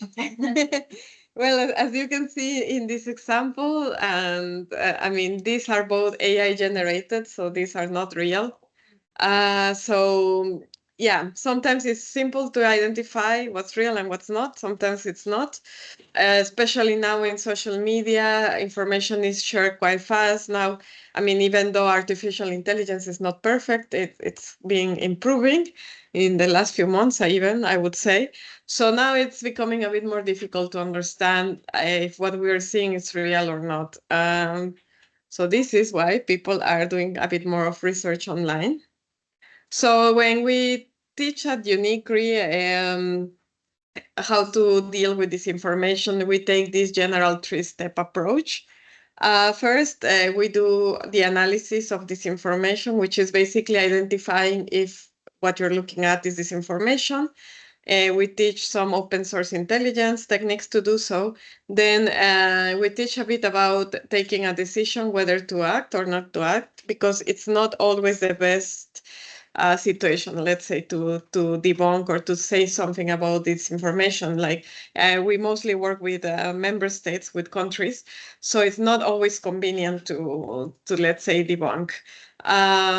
So Francesco will tell you about this later. And then with the third step is the execution. You can do some debunking or you can just not do anything, which could also be valid. But when it comes to analyzing this information, so what is detecting this information? It's mainly verifying data. Because now when we talk about this information, even though it can be done through other media or other sources, it's mostly done through social media. So when it comes to verifying data, there are two ways to do it. In general, one is the human analysis, which is very, very important, is trying to detect these red flags that something is wrong. I heard some comments saying about the picture of the person, there's something in the background, there's like, this is your human analysis trying to detect that some red flags that something is wrong. But the human analysis can also help you, for example, do some pattern recognition in narratives, in other things. You can create links, you can measure impact, so you can do other types of visual analysis, which sometimes can be done using technology, but technology is still not perfect. So, I mean, it's still very important to use this human analysis part. And when we talk about technology, we usually talk about open source intelligence. As I said, I'm going to teach you very simple things, but that might have a great impact in verifying this information. And what you can verify when it comes to manipulated content is mainly images, information, or videos, since we talk about social media. So this is the way also we can divide, let's say, the technology tools. So when it comes to red flags, as I said, the human analysis is very important. It's easier to do human analysis than using tools sometimes. So for example, a red flag, as I said, it's an element that indicates an irregularity in an image or a video or in information. Yeah, there are some technology tools I will teach you, but you still need to double check, triple check the results because it's still not perfect. So how do you do the human analysis? It's very simple. You need to verify specific things in a picture. For example, it can be plate numbers of a car. This can tell you which country you're talking about, even which city, because usually you have specific plate numbers. Buildings or landmarks in the picture. Maybe you can see something that only exists in one specific city, so this is important. Language in publicity, in billboards, whenever you can read something, it's important. People, how do people look like? How are they dressed? and other smaller things you can, I mean, in open source intelligence, sometimes people even can tell the exact time because of the position of the shadows. Or if there are people meeting and one of them has a watch, they can even read the time in the watch. You just zoom in. So it can be very, very specific. So people really analyze the images when they're trying to find the right information. So for example, here in this picture, this is a protest. So one of the main things when it comes to fact-checking information, when it comes to disinformation, is that you want to verify the time and place, especially the place. And this is an image of a protest. So protest pictures are usually taken out of context. But in here you see there's a plate number and the policeman has, it says Polizei in German in his back. It's Hamburg. It's yes, it's Hamburg, but actually the plate number is from Strasbourg, from Stuttgart, sorry. The plate number is from Stuttgart, but it's not in Stuttgart. But you can see, like, in the plate number, you see it's already like a European plate.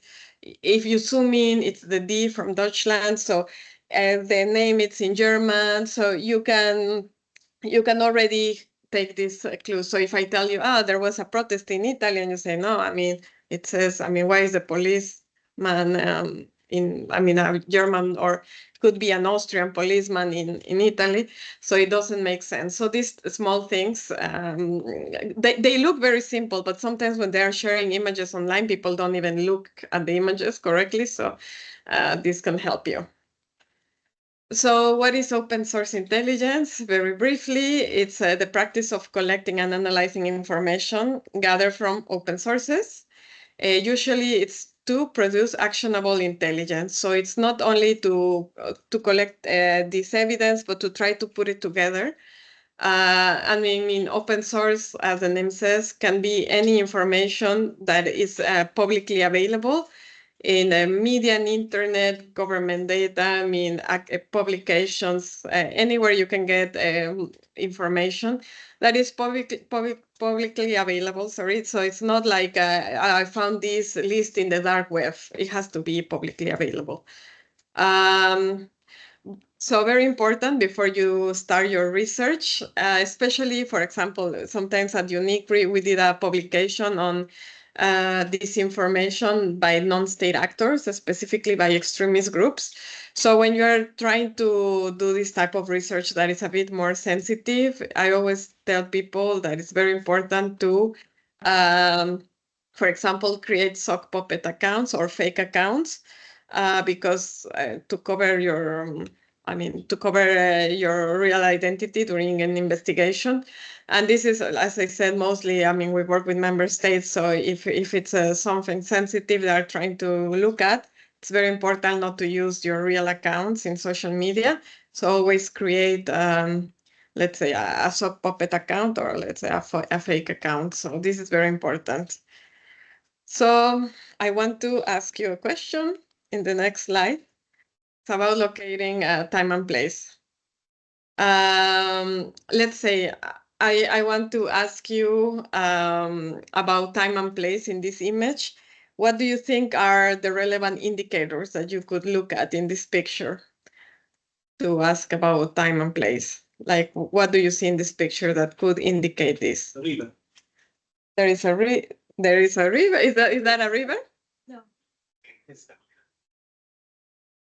The sky. Yes, but it does look like a river, I have to say. But it's the sky, it's a reflection, yes. The weather. Color of the sky. Color of the sky. If I tell you which, the name, there is a logo in the cups, yes? There, sorry? One of the cups, the glasses, out of the window. Yes, it looks like it. But the question, sorry, is to find indicators for defining what time and which place is this. These are the questions. I'm gonna put them. Okay. if I ask you these questions, and yeah, I mean, they look a bit difficult to answer maybe, but how would you do it?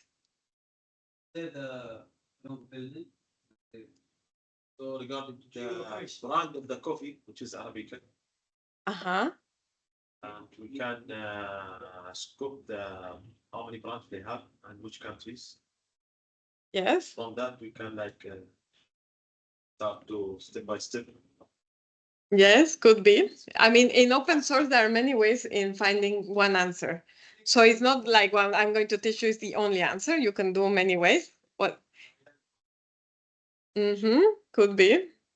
You can see that actually it's quite a big city as well. This is an indicator. We're talking about a big city. Okay. Like zoom in. Uh-huh. Take a picture of the building and look for that picture in the web. Yeah. To compare other pictures that are similar and then find out where is it. Yes. Have some of you done some open source before? This is the coffee, not the building. They are sitting in the Arabica. Yes, they're sitting in an Arabica coffee. That's true. But have you ever done open source before? Like what type of tools can you use? I'm gonna give you a tip. One, it's very simple. You probably use it almost every day. It's Google. Google. It's there. You could use Google Earth. Have you ever looked for pictures in Google instead of text? You found a place already? Maybe. Which city is this? Okay, it's in Bangkok. Very well. My guess, according to this one, sure, yeah. Yes. In Bangkok, what is the name of the building? The what? Sorry. Yes. What is the floor number? 55.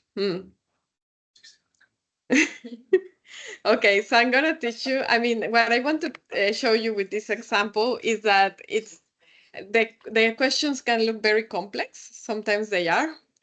But when it comes to open source, it's important to start asking you small questions first, like what can I see in the picture? It's a big city. Okay, already you know it's a big city. Oh, I know this brand of coffee, Arabica. It's probably in Asia, as you said. So it's a big city in Asia. So you start asking yourself questions. I'm going to show you a video of how sorry? Yes. So I'm going to show you a video of how I answer these questions. Let's say, as I said, there are many ways in which you can do it. So if you haven't used Google Image Reverse Search before, it's basically you go to Google as you always do, but instead of looking for keywords, you press on the camera and you upload a picture. This is very basic. It's free. It's I mean, it's done like you would do a normal search on Google. But if you do this, they can give you if the photo exists, the exact source of the picture, if it's in Google, which most of them are. So it will give you the exact results, like when you do for keywords. If you have your phone, maybe you use Google Lens, or you can use another app to look at the picture, which is probably what you did to find it. This picture is not on the internet because this is a picture taken by someone. But you can find the brand of, well, I will show you what you can find. So the video goes a bit fast, but this is a normal Google browser. So on the right, you can see that there is this camera logo that you will click and upload the picture. So I go there, I click, I select my picture. You can also copy it.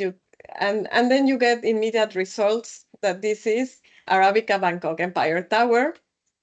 And already in here, you can see the address. And in the same Google, it says it's on the 55th floor because that's the address. But then I go to Google Earth. Google Earth is like the nice cousin of the Google Maps. So you have the satellite image. This is also free. And I start looking at I'm trying to look for this small building that I told you it's there, it's in front. So I'm still looking for this building. So when you're looking for the image, you can actually select one specific thing in the image. I selected this building, and actually I found it easily by just selecting the building. I can play the video again. I have to do it quite slowly, quite fast, because otherwise my videos are 5 minutes long, and it's very hard to put it in the PowerPoint. So once I identified that the coffee was this Arabica in Bangkok, you are able to select the specific thing in the picture. So I was able to just select the building, and I could find it easily because I got the result from Google. So yes, you can see actually it has 55 floors. So the Arabica coffee is on the last floor. And the name of the building is United Center. So you have all the information here. So even if initially the questions look very, very complex, you could see I did it in a few seconds. And this is just by using Google. Just Google, actually, image reverse search. You can verify things in Google Earth as well. I will show you some examples with Google Earth. But don't worry, we will talk about this. This was just an initial example to show you this. But as I said, open source can be mainly used to analyze two types of sources, so data and images and video. And data can be anything from usernames, metadata, hashtags, domains. Open source intelligence can become very, very complex, but also very simple like this. So when it comes to images and videos, you can do locations, screenshots, profile pictures, anything. So I'm going to teach you a few tools. I already showed you an example with Google, but I'm going to give you, let's say, a list of tools that we will also share when we do the exercise, so you will have them with you. But these are all free tools that can be very helpful to verify information. So InVid and We Verify, it's a project that did this toolbox for this information, and they call it the fake news debunker.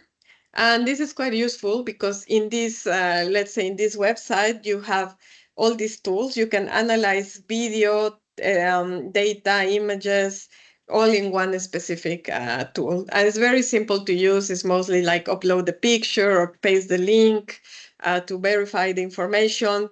This year, they added artificial intelligence as well. So it works, in a bit more automatically as well.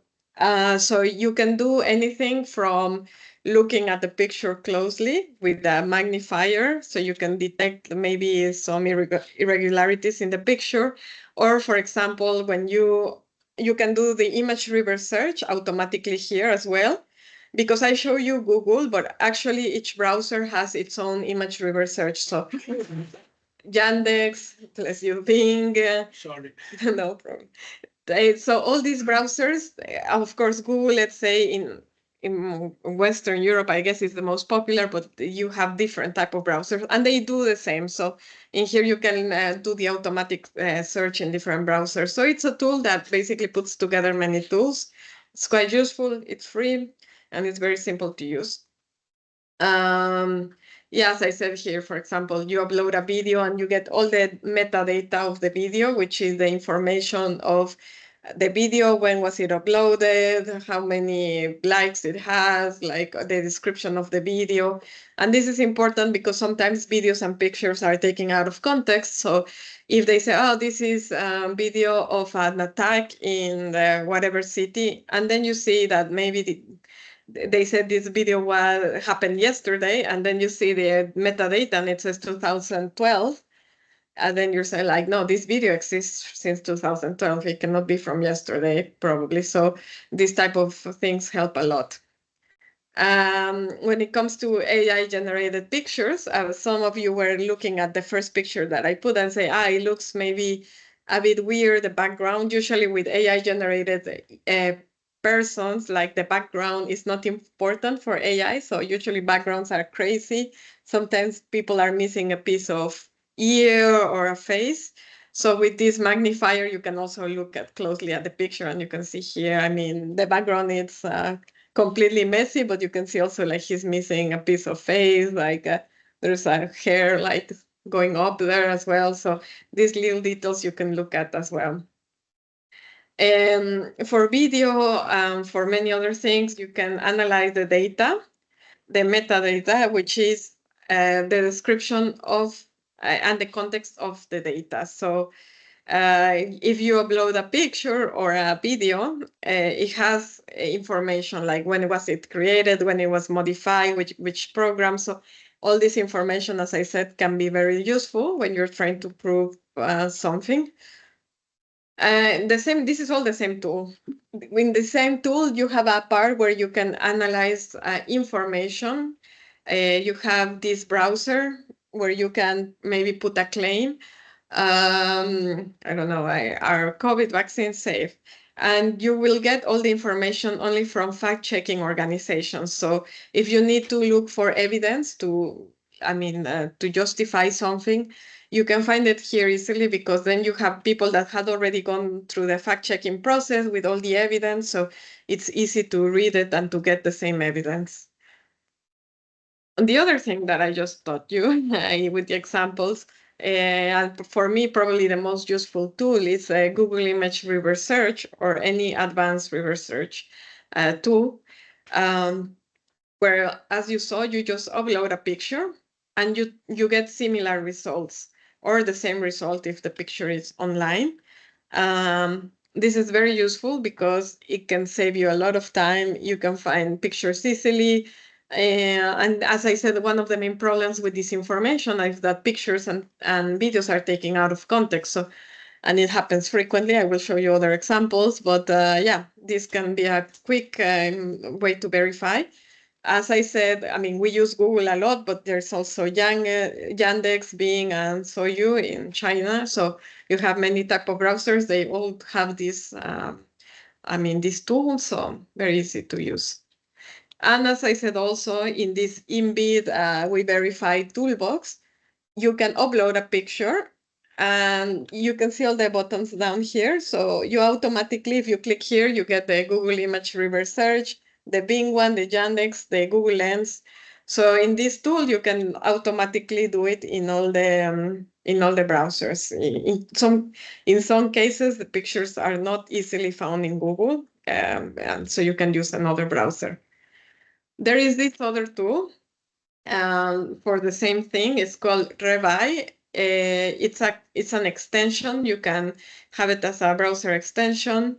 If you download it, you can just do right-click in your computer, and you have all the search engines, or you can just look for one specific engine.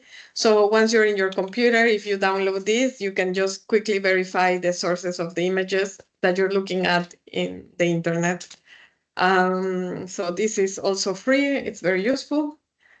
Another tool that most people have used, but maybe not a lot of people know there is an extension. It's Google Translate, because sometimes when you're looking maybe at an article, it's in a different language, or when you try to verify information. So sometimes it's easier with the extension, just translate the entire page or a word, and yeah, it's just easier to find the information. For example, I'm gonna give you a second task. Let me know if you can do it. So first question is, what language is this in the picture? What is the name of this building? And what are the two public buildings that surround this building? Again, it seems like it's very complicated. It's not that complicated, but you need to ask yourself some questions and try to find this. Let me know if you have the answer for the first one, at least. It's not. It's similar, but it's not.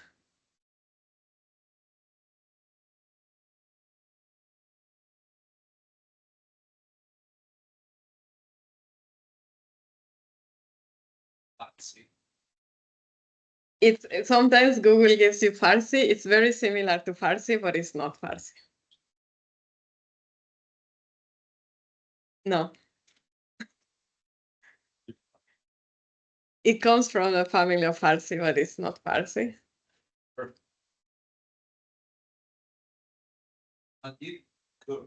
Mhm. The language of the Maldives, yes, which comes from Farsi. Yes, and what is the name of the building? There's a logo as well, isn't it? I don't see. There is a logo. There is. If you were able to translate it, maybe that could help you try to identify the building.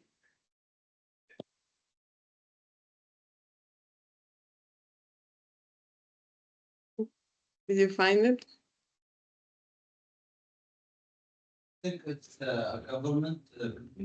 It's a government building, yes. National Museum? No.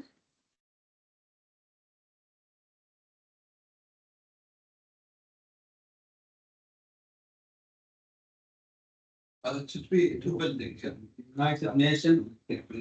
There is the one question is what is the name of the building where you see this sign, and then the second question, there are two public buildings that surround this building. What is near this building? No worry, I will give you the answer. I have a video as well for this.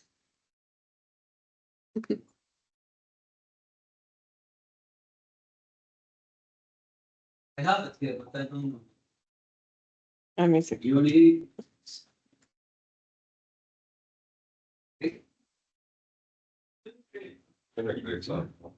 Says the United Nations. I think it's taking the logo here. Yes. So maybe you have to select only the. I think it's a holy place. Maybe it's mosque or But old school. It's closed. Yeah, it's. Indian ministry. It's like health ministry government. Yeah, I'm gonna show you. The logo. Yeah, with the logo. So what you did probably is to first the Google Translate. There's a mosque. Yeah. There is a mosque nearby. Yes, it's not this one, but it's the one of the public buildings next to it. It's a mosque. One of the no. Sometimes when you do Google Translate, you can select the specific text. So it gives you a more accurate translation, because if you just take the picture, maybe it's translating the entire thing. So maybe you just select this and you get a more accurate translation. But I will show you in here. I use Google and Google Earth to see the satellite image. So first I uploaded this picture.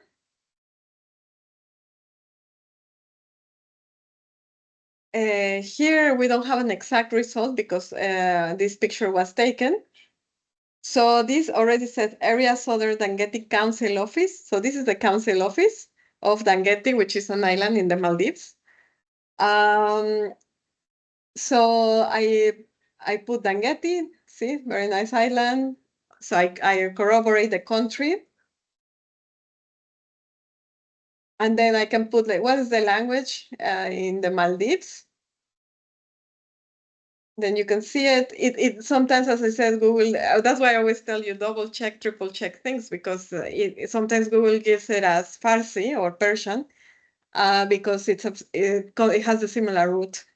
And in here, I just look for the place in Google Earth. And in Google Earth, you can see the building surroundings. So there's a memorial clinic and a mosque. So yeah, this is how you find this information using these two tools, so Google image search or Google Lens and Google Earth. So it can be done quite quickly. But yeah, Google Earth gives you a satellite image. So if you want to see what's surrounding a building or the streets or the street view, you can always use Google Earth. Also very simple to use and for free. So yeah, for geolocation, it's quite important, Google Earth. This is the Palais in Geneva, where we work. But I'm going to give you another example. This only has pictures, but this is a real example of how OSINT is used during an investigation. So this group of people, they were trying to locate all the missiles that had fallen in Ukraine. So what they had to do, because they were receiving pictures from people and they need to verify if this was real or not, because they could not just trust whatever they were receiving. So they receive a picture, this picture, and they were like, okay, let's we need to verify where this missile fell, and we need the coordinates because they were taking note of all the coordinates. They only had the picture and the name of the town. So there's not Nyanka, sorry, the name of the town in Ukraine. So they had this and they said, okay, we need to find the coordinates. And actually they did it in a very simple way by just using Google Earth, the same that I just showed you. So I will walk you through it. First they said, what can we see in this picture? Human analysis. They said there's a crossroad there, very visible there. There is a blue house. There is a fence here. There's this other house. The roof looks like this. I mean, literally, they were taking notes of what they could see in the picture. So they were lucky because when they Google it, the town, it only had a few crossroads. It's not a big town. So they could look at them manually. They say, okay, crossroad 1, we go in, crossroad 2, and they look at the streets, at the street view. And they decided, okay, this is actually the crossroad that we were looking at, because when they did the satellite image in Google, they found the same pictures, they found the same roof, the same houses. I didn't put all the pictures, but they found the same fence. They found everything that you could see in the picture. And Google Earth also gives, if you click on a place in Google Earth, it will give you the exact coordinates as well. So they were able to find the coordinates. And this is how they were verifying the places. So yeah, this is, as I said, it's just using Google Earth, which is free and very simple to use. But then just by looking at the pictures, they were able to find the exact place.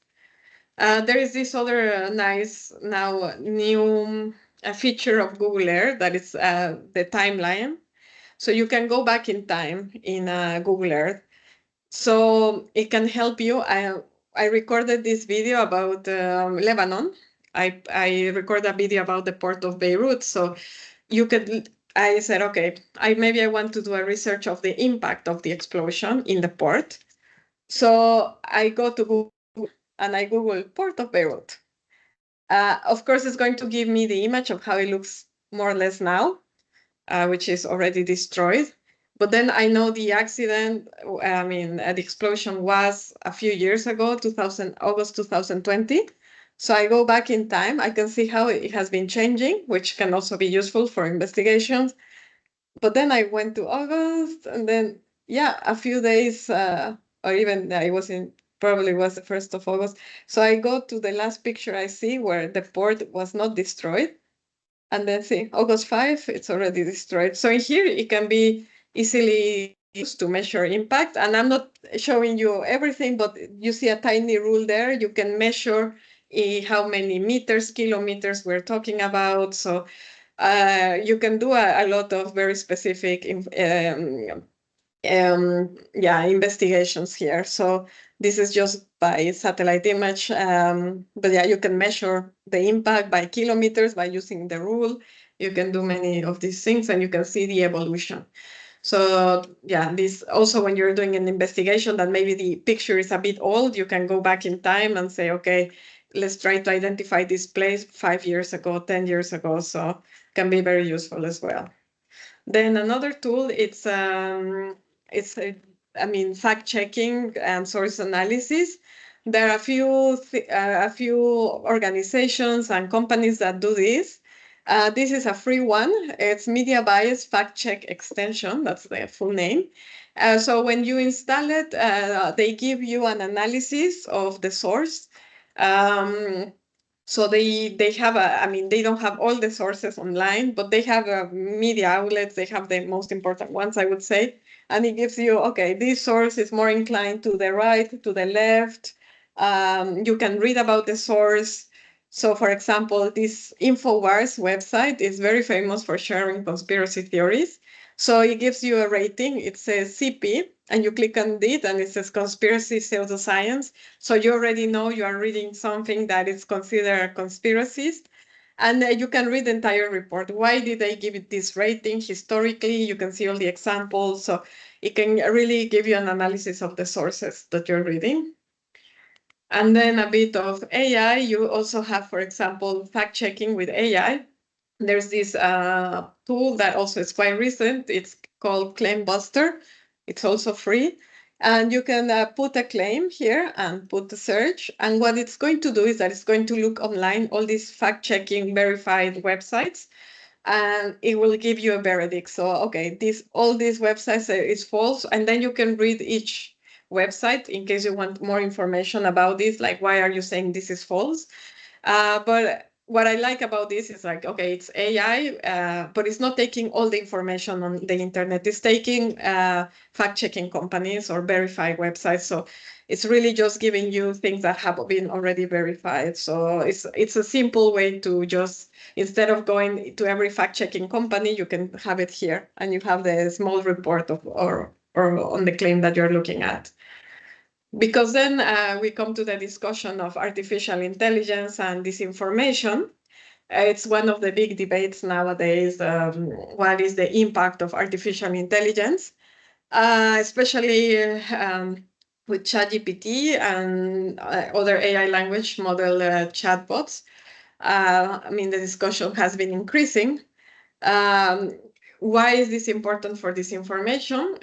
One of the most important things is it's allowing people that create this information to do it with lower cost. Now you don't need 10 people thinking about how to write real articles or how to do things. You can just ask ChatGPT to do it. It has some filters, but to be honest, you can easily skip the filters in ChatGPT to ask them to write a fake article about something. And it's going to give you a great article. It's going to be well written in many languages, so it's very easy to create this information. You rely less, as I said, on human resources. You reduce time. You need seconds, basically, to do things. And you just overall provide improve efficiency. And of course, very famous as well, you can create the deepfake images and videos, even computer-generated speech. So you can, create all these materials, even though nowadays, still I would say deepfake, it's still detectable, it's improving. So in a few years, I think it's going to be really hard to detect this sort of material. So it's a continuous battle between trying to find tools to detect AI and the way it's advancing. It can also create, as I said, speech. There was a very famous case in the UK, I think, where someone created the fake voice of the CEO, and he sent a lot of money online to this other person because they thought the CEO was asking for the transfer, and actually they created his computer-generated speech with his real voice. So yeah, you can see also criminals can be using this. So this was an analysis, for example, done by NewsGuard, that is a company that, as I said, focuses on fact-checking. They sell the product, so it's not free, but they do fact-checking online. And they were trying to understand the impact of ChatGPT, let's say. This is a very initial report when ChatGPT came out.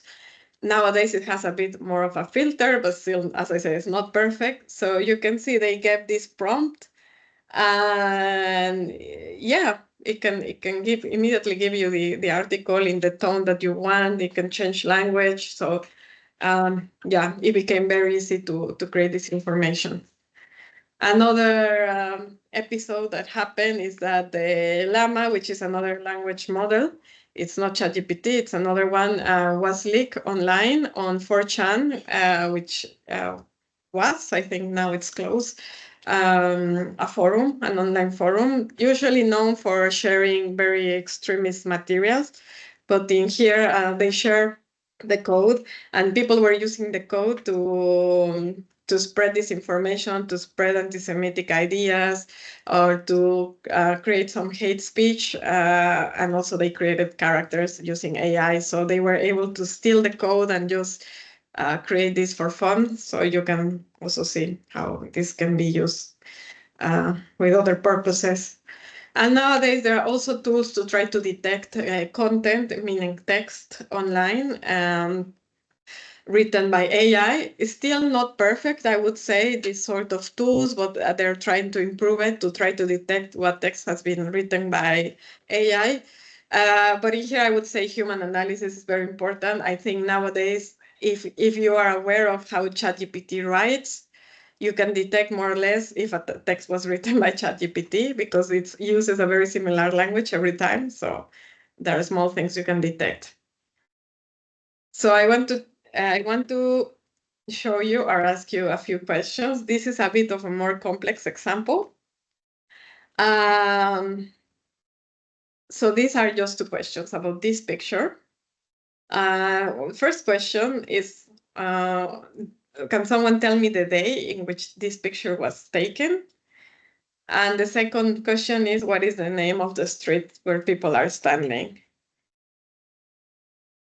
So you can also brainstorm ideas with me of how would you try to get this information. I mean, if you can, try to look for it. But as I say, it might look very complex, but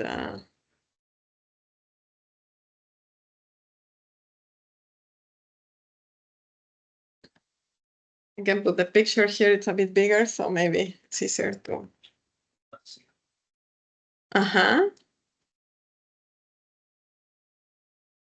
Earthquake. Very good already. An earthquake. When was the earthquake exactly? No, but when? Which date?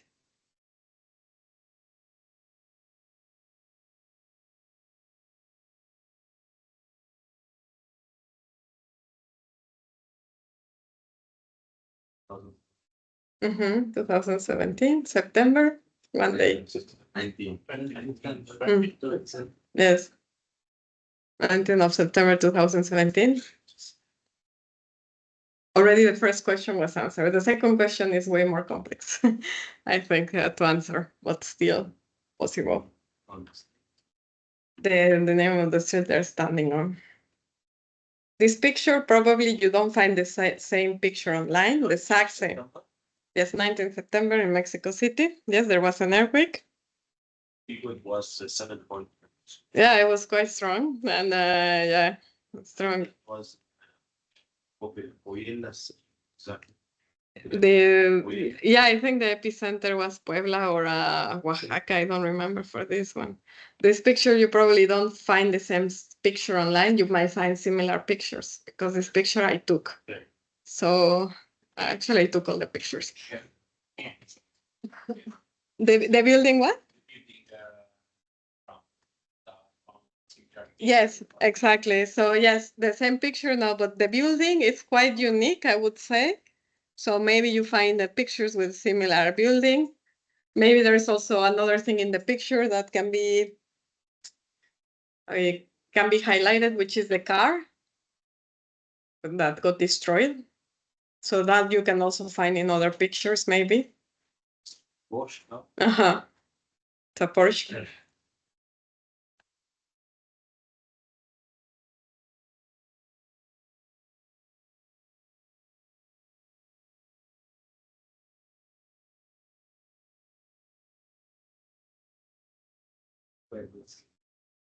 No, it's not Puebla.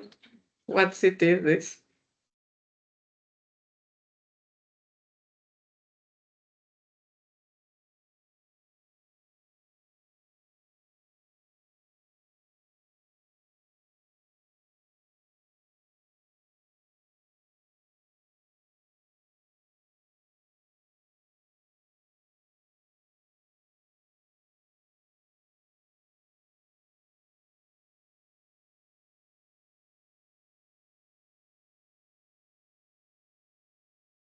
Did someone find the city? Which city is this one?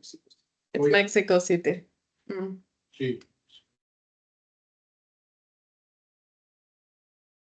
It's close to Álvaro Obregón, but it's not Álvaro Obregón.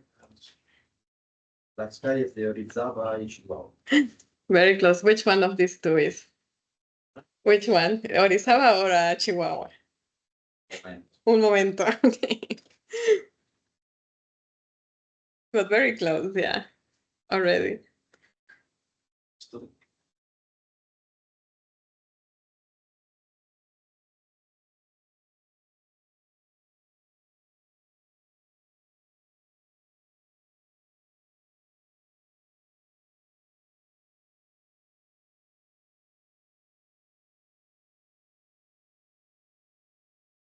Colonia Roma, yes. Non c'è adesso questa no. Questa volta la finisco.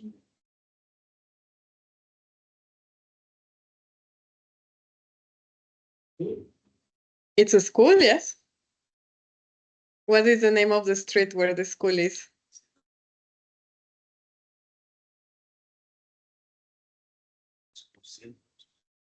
I don't remember the name of the school actually, but what is the name of the street?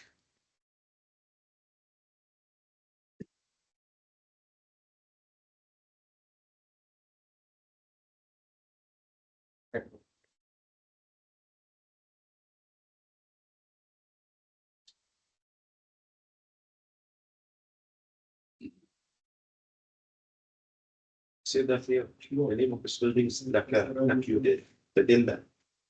The Dilda. Mhm. You cannot, how it's written. Spell it, it's fine. It's No, Chihuahua. it's Chihuahua. The name of the street is Chihuahua. Yes. I want to hear how you more or less found the information. Yes. How did you find the information? Let's say, walk us through the process. Actually, I try to utilize a Google Lens to Yeah. identify the building because it's the shape is quite Yeah. particular, and I found other photos of that building, and I used again Google Lens on these other photos of the building because it was not sure. Yeah. And finally, I identified what building it was. Yeah. And it's in this city called the Colonia Roma. Yeah, it's a part of Mexico City, yes. Okay, yes. As I said, there are many ways to come to an answer because I will teach you a different way, but that works. Yes, yes, Chihuahua is the name of the street. And in the other street is Orizaba, so yes. But this specific one is on Chihuahua because I guess the building is between Orizaba and Chihuahua. Now that I... Because here I found it's Banderas Street. No, But no. regarding to the building. No, it's not because I mean they say Álvaro Obregón. It's like two streets next to it, but no, this is Chihuahua. This picture, as I said, you didn't find the same picture specifically, but you could find the building because I took the picture and I didn't upload it online, so it's in my phone only. It's not in the internet. So let me show you what I did in this video. So this exercise. Maybe I take out the sound so I can explain. So what I did, as I almost always do, is I uploaded the picture on a Google image reverse search to see what type of results I could get.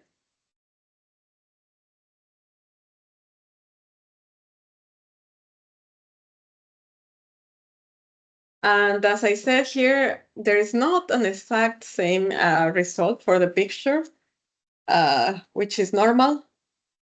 By the way, in here you can also do the translation. If you could see any text, you do it directly there, but in here we're not seeing any text. Sometimes what it works is that if you make this image smaller, if you select only the building, you can get other type of results. So in here I got this already information that says, okay, there's a earthquake in Mexico. Although the article it's Friday the 22, when you read the article, it says that it's the 19th, so it was not the 22, but 19. And yeah, already I answered the first question, which most of you did as well. But then it gave me this result because probably there was a similar picture online, and then I immediately see it because I see this nice car that got destroyed. And I see very similar picture, very similar angle to mine.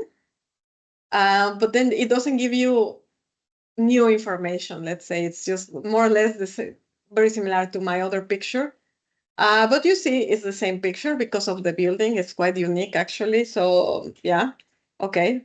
But then if I move through the other pictures that I could see in this website, because it has a few, and actually I could find another one with the same car, this one, different angle. And now this one gives you more information. There is this sign of Orizaba Street, but this, I mean, it's fallen, so you don't really know, but it's not the name of this street. But then you see something in the background. It says Sapar or Sopar. So I don't know what this is. It's just like a place that has this name, but I already know that it's near a street called Orizaba, or even it could be the same street that is Orizaba, and you can see the colorful gate over there. So you have a bit more information in this picture. So what I did is, okay, I have the name of a business there. We know it's Mexico. We know it's Mexico City. So maybe in Google Earth, that's going to give me the satellite image. Maybe, well, first I look for the Zapar. And I see here that in normal Google search, there is not, yeah, there the address, let's see here, you see the address, Cuauhtémoc, Zapar Hair Body Care, and I already have an address here, it's Chihuahua 113, but I want to confirm this information because it's a bit, still, I'm not very sure about this, so I go to Google Earth, and I already have more or less the information, but I want to verify, so I go there and I look for Zapar Hair, and you say it's Roma Norte that you found almost immediately, which is the area in Mexico City. So I select this place to look at it in the satellite image. So it's a hairdresser, but I mean, from here, I don't see much. You already see that the street is Chihuahua here, but I want to verify, so I go to the street view, which is something you can do in Google. So here I'm trying to look at the place. I see the building over there. So I want to move a bit because it's not clear to me. And I found this business. So now I found that this is Zapar. However, the picture was taken. The picture was not taken here. It was taken on this other street where you see the colorful gate again. So you go on the street and you immediately see the name is Chihuahua. And yeah, it fell before that. So of course in here, it was a bit already reconstructed, but you don't see, I mean, I guess you could go back in time and check when it was destroyed, but you can verify the information. So you see the same school there. And this is how you find all these elements that I ask you to find. So as I said, initially it might look like it's quite complex when we talk about these big questions. But if you start asking like small questions, you start gathering details, then you can come and use the right tools. You can find the information. I'm not saying it's always easy. It's sometimes you cannot find it. But now OSINT has many tools online. You can find plate numbers, you can find ship numbers, you can even look at the shadows and as I said, to determine one specific time during the day. So there are many ways you can do it. A lot of people do it for fun. A lot of people do it for challenges, and it's just a way in which you can just verify information. So we like to teach about these things because I think for media literacy, it's very important to teach people how to do things themselves, because it's especially when, for example, if you are a government, sometimes people or an institution, an organization, people don't necessarily trust you for one reason or another. But if you teach them how to verify information themselves, it's like, okay, I'm not telling you what to believe, look for the information yourself and then make your own mind. So it's more to really tell people to do their own, to read carefully, to do their own research and learn, because I think one of the main issues with this information is lack of media literacy in any country. So this is very important. So just a few conclusions. As I said before, I think human analysis is very, very important. As you could see in these examples, that's why I kept asking this question it's more like what can you see? How can you find this information? So it's very important. Technology can help a lot, but always double, triple check the information. It's not perfect technology, so it can make mistakes. So it's better to just have enough evidence. Ask simple questions to try to connect the dots.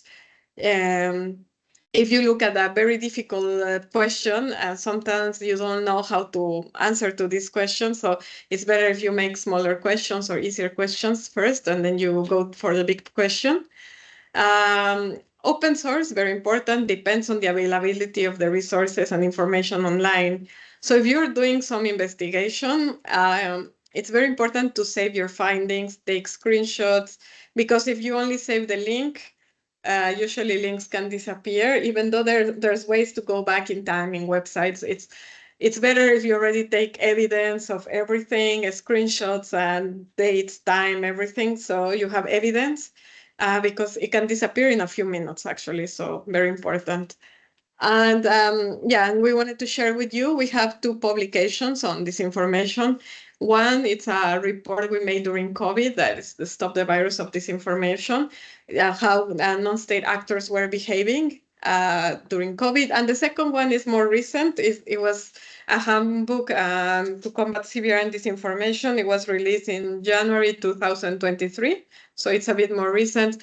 So in here we discuss disinformation techniques, open source intelligence techniques. So let's say you have more information than what we are going to present today. So it's quite important also.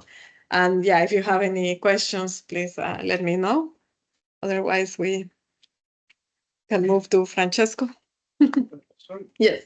But from a legal point of view. Yes. For example, we have to investigate on industrial accident. Mm-hmm. And we perform this kind of analysis. Yes. These can be taken as evidence from legal point of view or not. For example, we are called to, as technician, to reply to these should be the real interpretation of the fact, and we prepare some report with this imagine. In your opinion, should be used in a tribunal? Yeah, I think it's an open debate. I think it depends on the country. Now I think it's more open to present this type of evidence, and usually it's okay. It's been changing a lot. There's a few big cases. For example, I don't know if you know Bellingcat, but Bellingcat is a big organization of open source intelligence, the biggest in the world. And it started like a very small organization, and they start collecting information from the Arab Spring, and they start sharing it online. And people were like, no, these are just crazy people like looking at pictures in the internet. But actually they became so big that now they work with Interpol, they work with different countries, and they work with OPCW as well in Syria. So now it's being accepted, I think, a bit more. I still think there's some hesitation in some countries, but since it's still evidence, you can look at it most of the times it's there online, so you can see, okay, these are the facts, it's there. It can be used, but I think nowadays, especially as I said, since Bellingcat started growing and they started finding really important information, I think the countries started realizing that this is not just 2 crazy guys in the computer. It's people that could really get evidence. They could get the number in tanks. Like you can see in Bellingcat all the investigations they done, and where they have share the evidence with a specific tribunal, or when they have shared with a specific organization, like the OPCW one, it's in their website, so you can see how all the process was made. I'm not saying it's simple, but I think usually these cases are not very simple anyway. So yeah, you can look at these examples, but it depends on the country, and I think it can be used, yeah, most of the times. Do we have any other question? well, I'll be here during the day. So if you have another question, just let me know. Thank you. All right. So now, before breaking for lunch, let me just say a few things about taking a decision if you want to respond or not. You remember, now we said at the very beginning that you start with analysis, and if you detect disinformation on the analysis, after that, before responding, you need to decide. If you want to respond. Sometimes it's important to respond, sometimes not. So we will try to understand when and how to respond. Obviously, governments, international organizations like Unicri have very limited resources when it is about combat disinformation. We have only one small, office responsible for media. Actually, only 2 persons working full time. So obviously, we cannot debunk any type of disinformation about Unicri. So we need to be also very selective to understand when and how to intervene.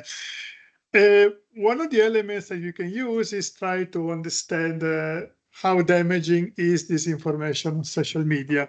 There are a few tools that are available for free. Here I'm making some examples. Maybe you're familiar with some of them. The first here on the left is Google Alert. Actually, Google Alert is very good to review of news. So it doesn't give you really statistics about the sentiment, about positive, negative things. It's more like, you find all the possible articles about, let's say, Unicri, or in this case, about Tor Vergata. There is also this tool which is called Google Trend.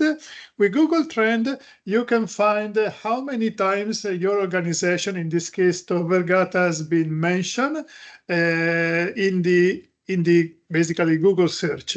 So it doesn't give you any, let's say, qualities, just quantity, but you can see that how many times the name of, in this case, Tor Vergata has been used as an entry in the research on Google.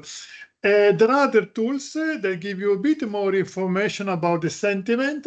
So in this case, here, this one, you can find information about the sentiment, if it was positive, negative, or neutral. So not only how many times has been quoted, but also if it was positive, negative, or neutral.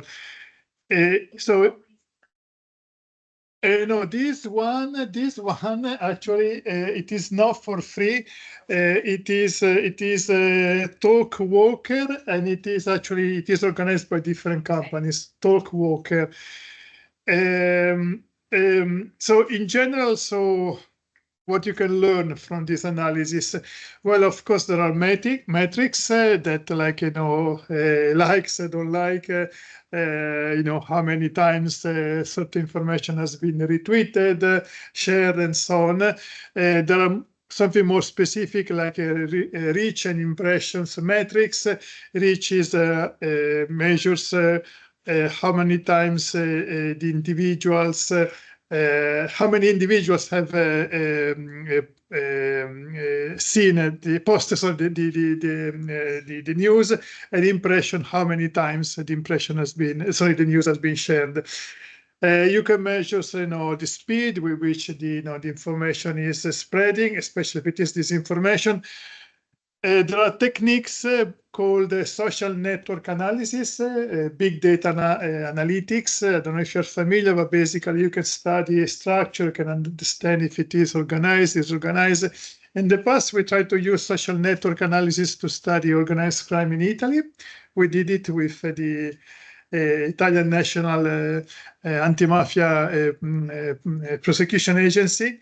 It could be, I think, very good, but not part of this lecture.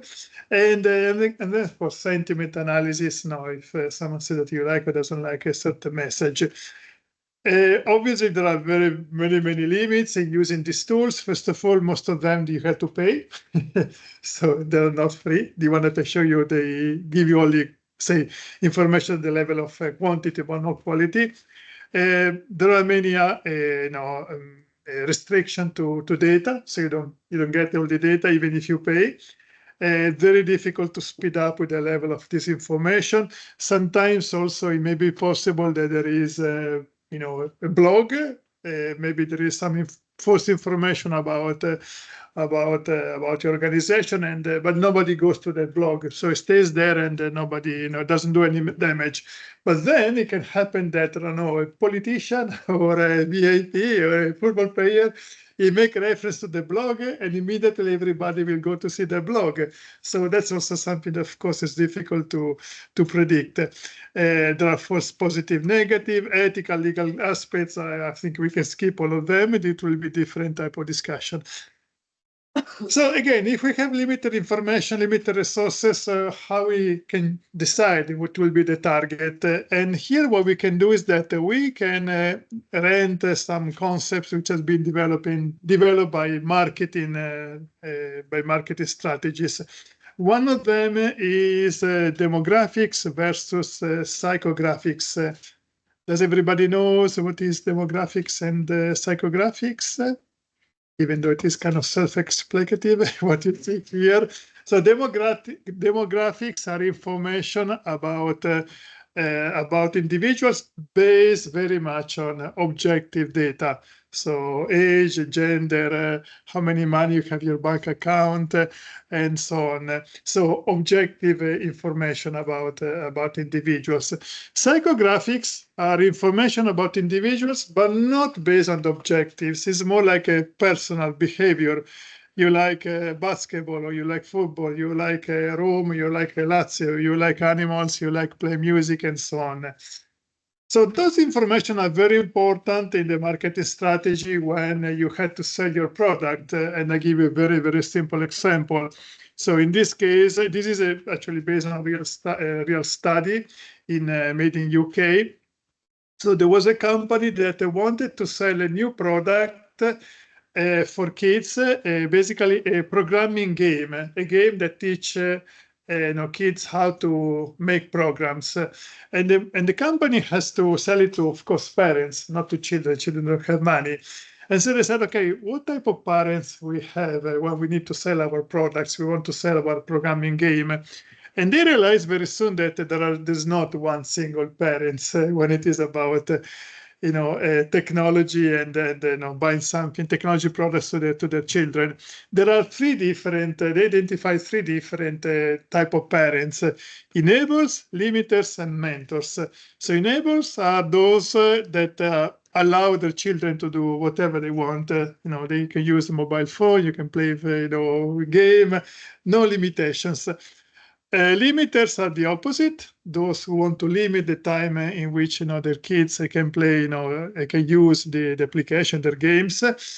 And mentors are the parents that think that it's important that children can use technology, can become familiar with technology, but they need to have a bit of coaching, a bit of mentoring. So once you identify the three types of parents, you can customize your message. And of course, for the parents who are the enablers, to sell the product, say, buy it because it will be fun for your kids. Very simple. If it is limiters, you cannot say the same message. So it has to be a different message. So, for example, can be buy for your kids because it will be a learning experience. So it will be educational experience. If you buy this product, your children will learn a lot. So this is how you can convince the limiters to buy a product. Mentors will be a bit of both. So mentors, for parents who are mentors, it can be, it will be fun for your kids, but at the same time also they will learn a lot. So why do I say this? I say this because the same concepts can be also applied when it is about disinformation. And I give you one practical example. So this is something that we found on the Christmas day on Telegram in 2021. What we did is that we did a bit of research and on some Telegram channels called White Awakening. Yeah, it is a channel White Awakening. And we did a more or less kind of random search. We selected 5 different messages that were posted in this channel on Telegram. It was during COVID. So all the messages are about COVID, and you can see that. So the first, it is about German police that arrest Santa Claus because he's not complying with the curfew. Second one comes from Britain. It is something about instead of using the mask, use a balaclava. Then there is a comparison between chief scientist in the US government, Dr. Fauci, and the serial killer, one of the most famous serial killer. What was his name? The Jeffrey Dahmer, yes. And with a bit of jokes on the name, scientist and chef. One news about the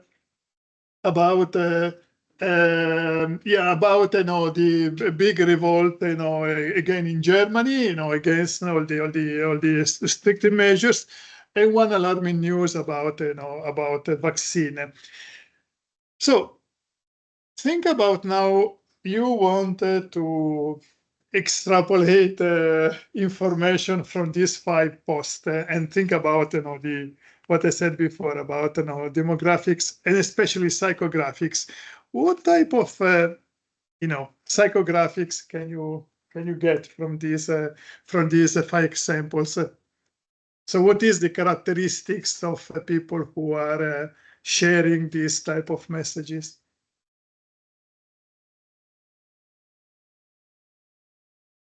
Try to psychological aspects. Yeah, but what is the profile in terms of demographics and or psychographics? What type of persons are White. White? Yes, of course they are white. It is a white awakening, so most likely all of them are white. Yes, and that's demographics. What else?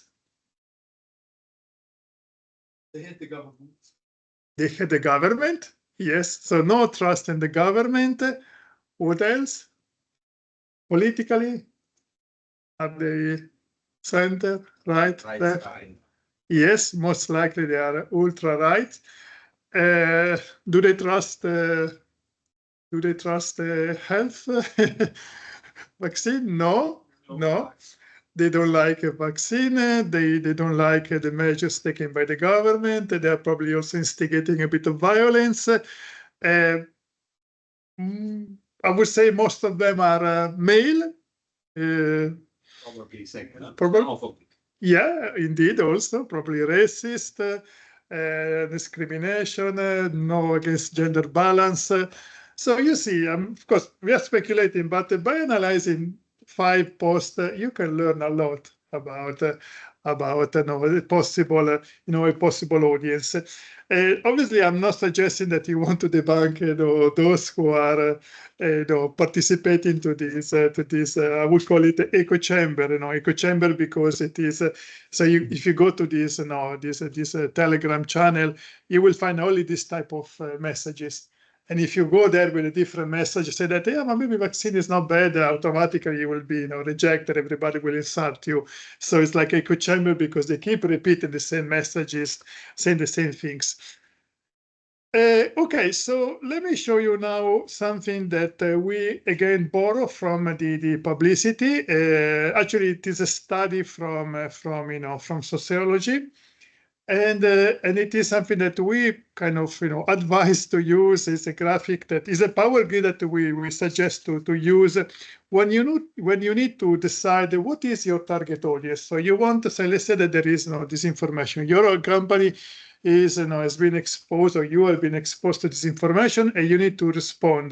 So what will be your target? How can you decide what will be your target audience?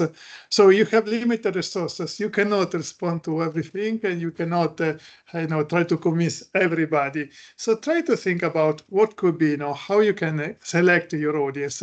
So what we suggest is that we use basically Cartesian axis with 2 lines, perpendicular lines. The horizontal lines measures the level of agreement with false information. So here on the left, there will be those who believe in a given conspiracy theory. Here on the right, there are those who do not believe with conspiracy theory. And then we have the vertical line. And with the vertical line, what we want to measure is the power to influence to my goal or to the false information. So here on the bottom, there are people that have lower power to influence other people about the conspiracy theory, and above we put the people that have a lot of power to influence other people. So let me give, and based on this, we can find 4 different sectors. And what I would like to let's say, what we suggested is that we can identify, let's say, for each of the sectors, 4 different typology. Here are those that we call avoiders, that you want to avoid. Why you want to avoid this? Because those people, they believe in conspiracy theory, but they don't have much influence on the public opinion. They have they're not very able to convince other people that there is conspiracy theory. So most likely I would say that those are the one on the echo chamber.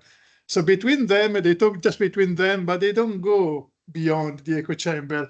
And they strongly believe in conspiracy theory. So there is not much efforts if you have limited amount of funds to try to reach the avoiders, to reach this category. That's why I call it avoiders. Those are your enemies.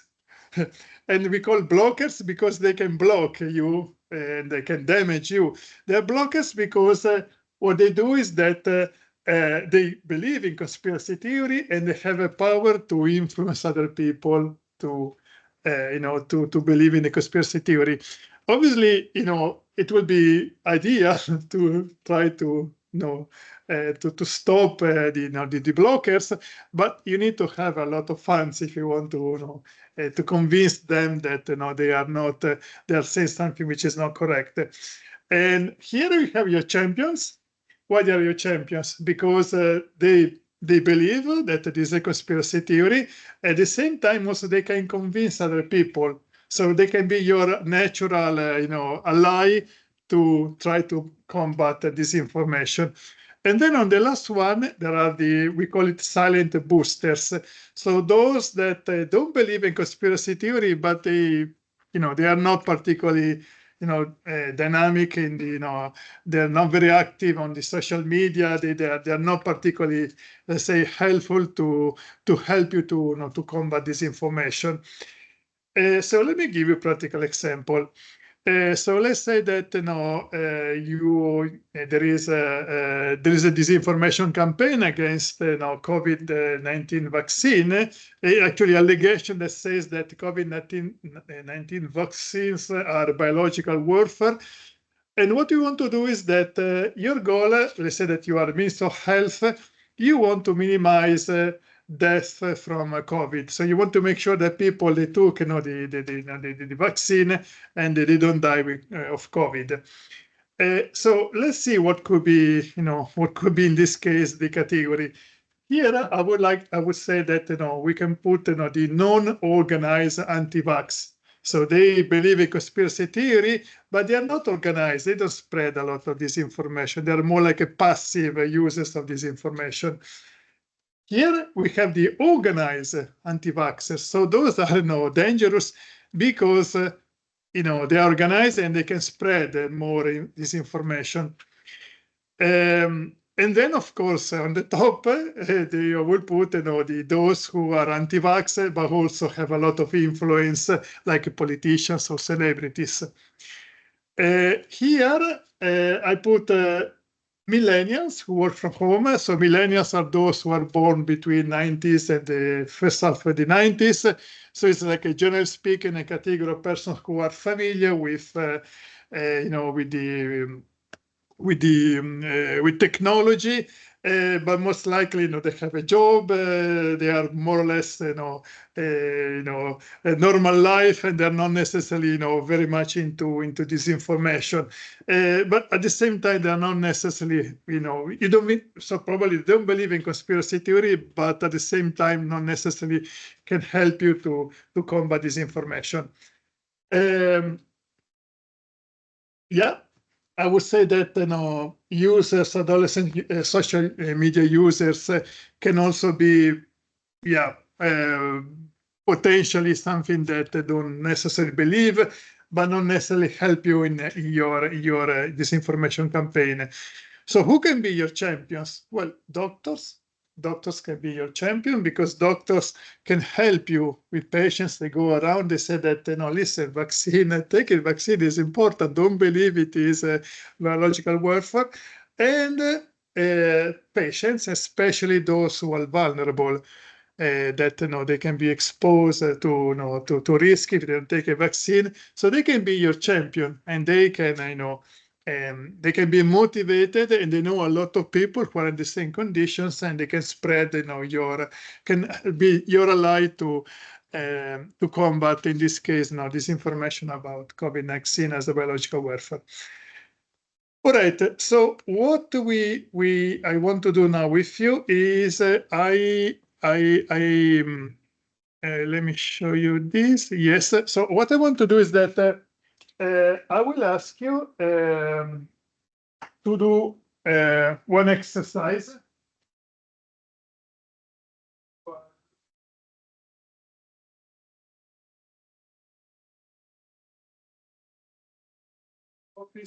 Please share between you. And your group 3, you do the exercise number 3. So let me see if I have a copy for myself. Yes. So group 1, you are a peer review scientific journal. Number 2, you are a government. And number 3, you are a chemical company. All of you has been exposed to this information. And what you have to do is that you use the power grid here to identify basically who are the avoiders, blockers, champions, or silent boosters. So you need to respond to this information and think about who can be the target audience based using the power grid. And do you have papers to write?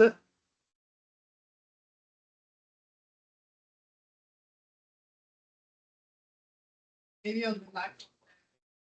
Yeah, you can write on the back, or if you want, I can give you one of these.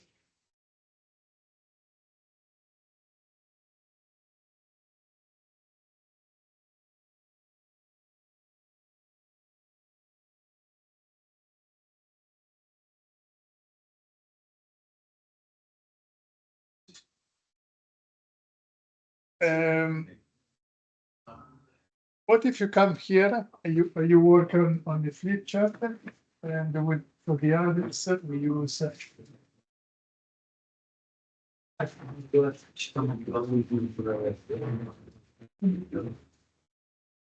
okay, you use this flip chart, okay.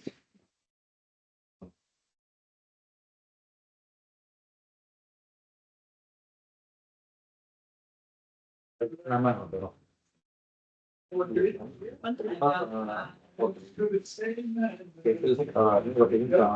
compagnia che mettiamo via presente la camera che produce 27 di servizi produttori.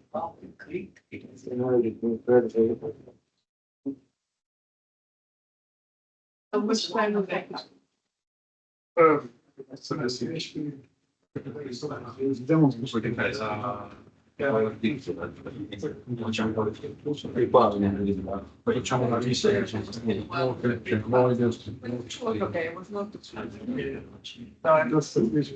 dobbiamo utilizzare quel coso lì per tutti gli spettatori che sarebbero ok. Dobbiamo individuare, dobbiamo capire quali sono i gruppi che potrebbero essere. You have to identify the group. Yeah, so you use the power grid. Yes, to identify the group. Exactly. Yes. I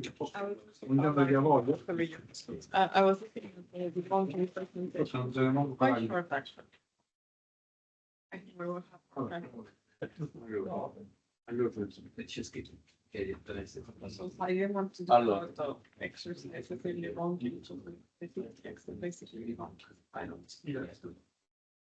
Or the For the review, we can yeah.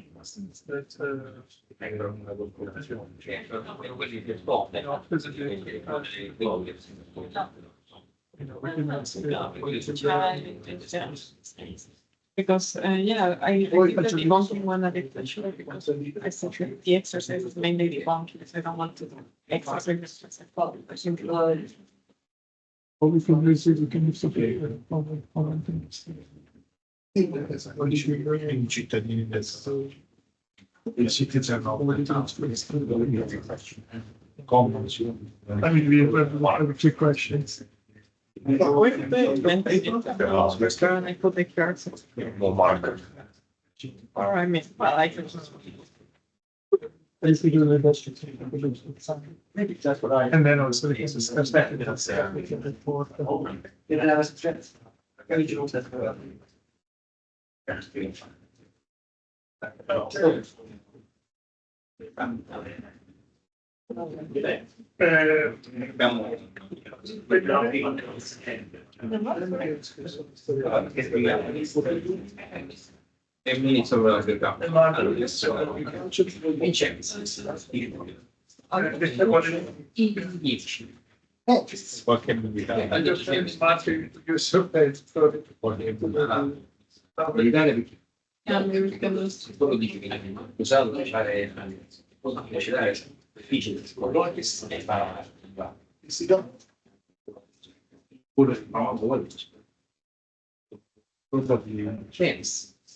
James è ministro. Sound okay? Some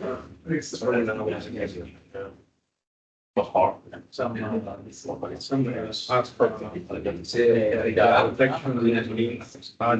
governmental protection.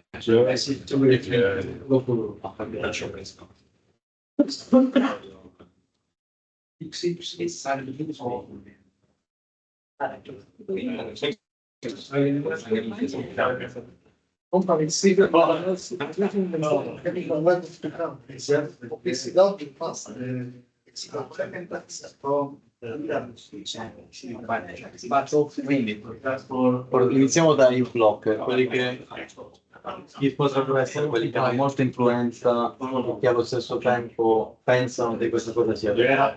Situazioni ambientalistiche. Quindi environment organization.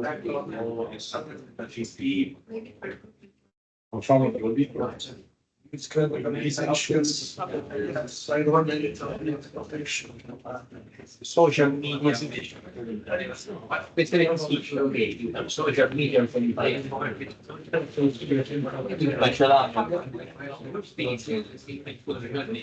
E noi dobbiamo dire il gruppo, non poi Environmental i mezzi. Environmental association. Environmental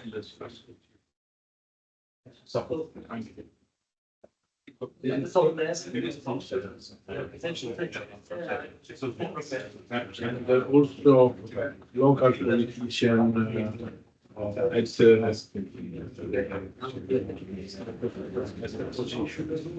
local politician and the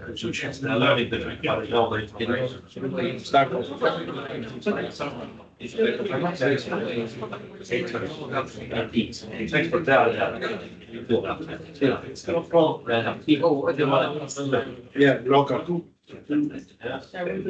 cities, But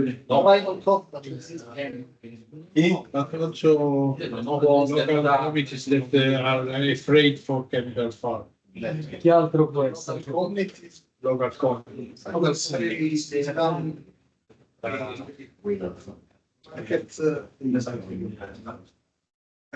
Diciamo, chi è che potrebbe cavalcare? Però è difficile che Compagnie concorrenti. Current companies. che domande di usare questa specie. Sì,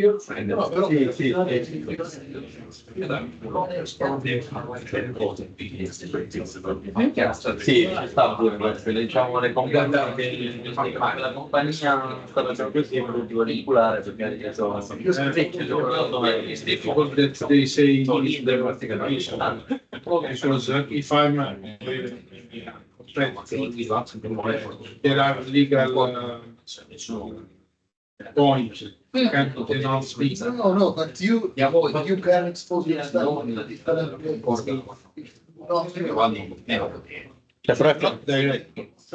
And you yeah, you can use environmental association to sì, them. But you are at the same time, I mean, you destroy the situation for your benefit.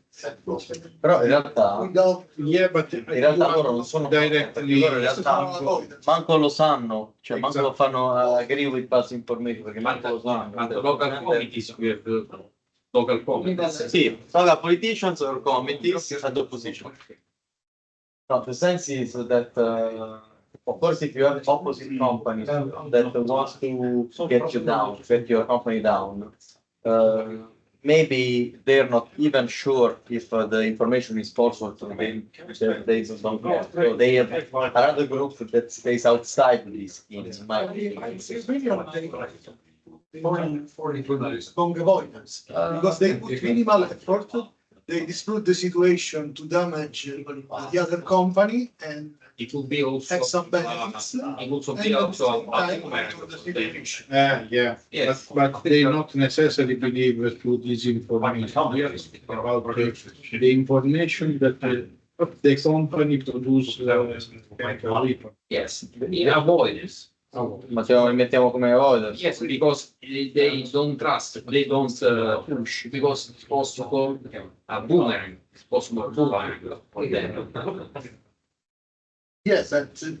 Yeah. Mettiamoli qua, dai. Because they can have some benefits. Yes. They do not go in law, because it is not convenient for them. Maybe not convenient for them. At the same time, they monitor the situation, they put minimal effort, if they can have some benefits from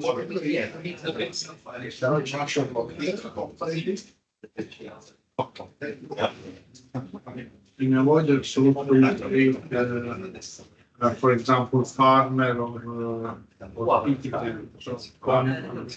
Dipende, perché magari i farmer se lavorano per te c'hanno meno lavoro. Cioè, i farmer da capire.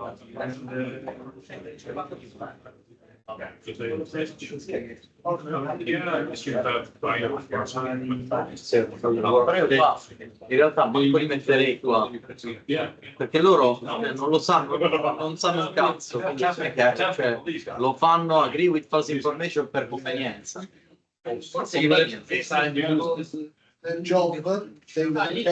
No, perché là non ci credo. No, it's probable, because they can stay in both. Both Yeah, but- avoidance and because avoidance, probably it's wrong because they are right, but they are Yes, that's what we are saying. They're probably silent. Okay. Yeah, we can put it there. Qua li mettiamo qua, no? Yes, because if you are a rival company, you understand this also.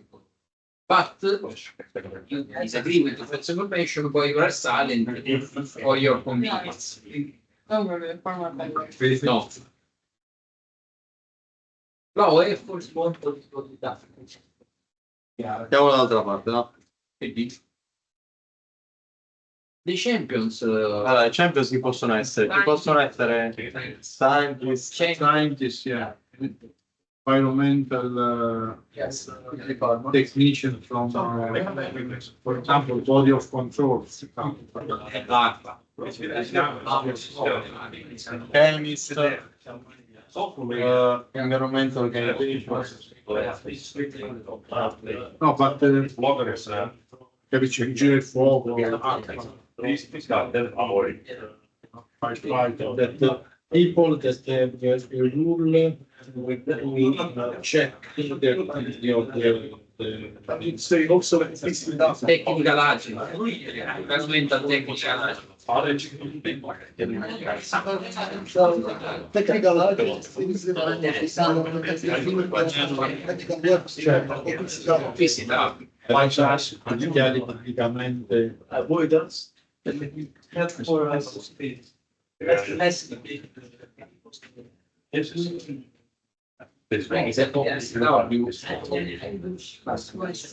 Where maximum autonomy. yes, no. Someone is going chemical weapon, so yes, but they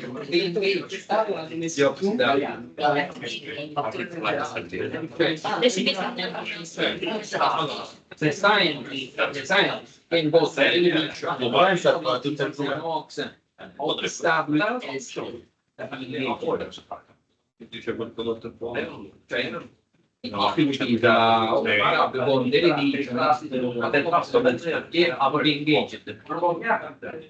Che altro può essere un 100? Who else could be a 100?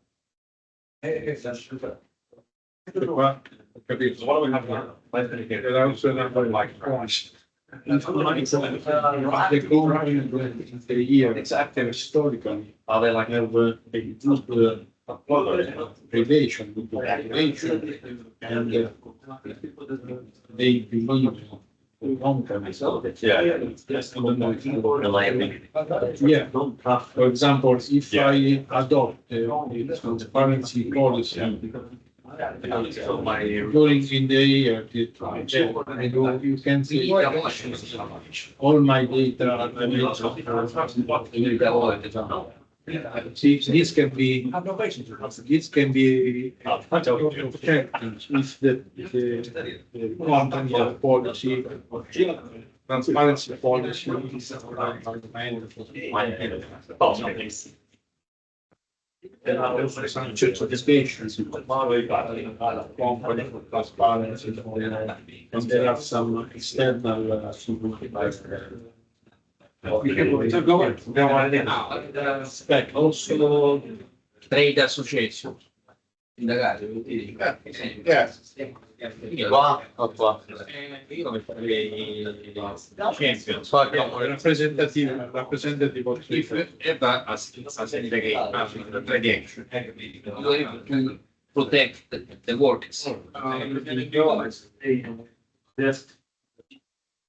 Sindaco è quello like Trade association. Trade association.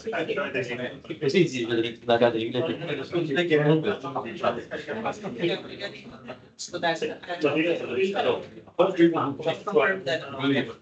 E poi sono persone che devono dire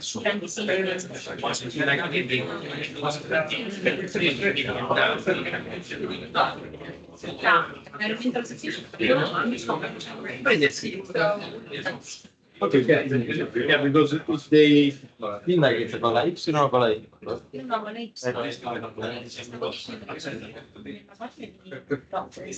Sì? Be important to see not only environment, but ultimately there's yeah, because there is involved. association. Yes. You know the term? And You know the term?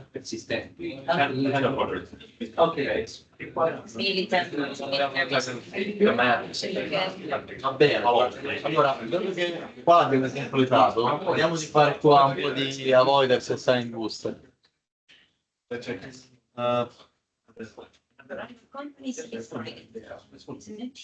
Yeah. Isole su Avoiders, please, it's. poi si pensa arrivo si può a destra in proprio classe. Silent boosters can be I boomer che capito, credono tutto, capito, però stanno lì morito. Boomer. Top is more like a minimo risultato. Chi altro può avere un minimo impatto, però pensa alle false informazioni. Less educated people. Less educated people in general.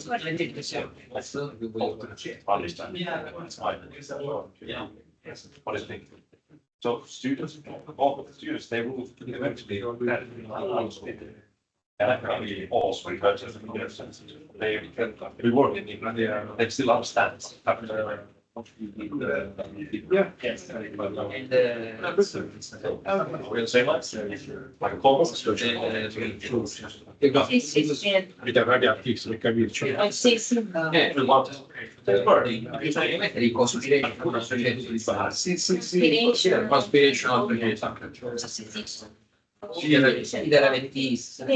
Groups, conspiracy groups. No, però lì they are not in our Yes, because they are more mediatically exposed. sì. Conspirational, Conspiratorial association. No, si diventa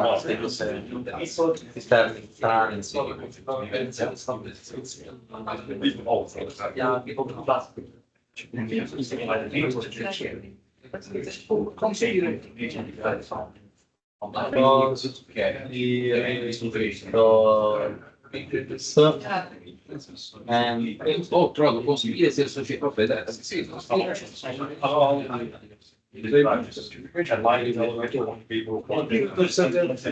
invece gli ultimi farm, quelli che lavorano per la mia compagnia. Oltre ai booster. E booster, perché magari lo sanno, si lavorano.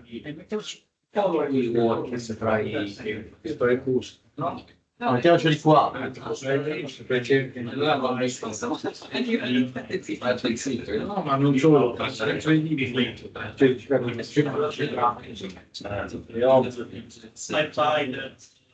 È ovvio che prendendo il vedere stanno in place. Però raga, qua, questa qua è la compagnia rivale nel mio business. Nel senso, l'abbiamo messo qua, però in realtà loro sono a voglia, sì. Ma perché? Perché abbiamo fatto un ragionamento, abbiamo portato in là, in realtà. But they disagree with the false information. No, in realtà loro anche in modo sbagliato, però loro fanno finta di agree, capito? Perché se io e te abbiamo un business, a te dicono che stai facendo il panico sul tuo business, io ho lo stesso business nel tuo ambiente, io tendo comunque a dire sì, è vero che lui c'ha, però posso dire, no, io ti aiuto. Io ti aiuto. Non puoi fare direttamente, lo fanno indirettamente, ma lo fanno. Tu se disagree, ma fai finta di agree, e poi dovrebbe stare. Sì, infatti è una cosa strana, però per me delle due tu lo aiuti, cioè perché tu dici cazzo poi domani quindi queste cose invece no, invece dipende. Where I see In realtà questo mettiamolo fuori, se capisci, mettiamolo fuori.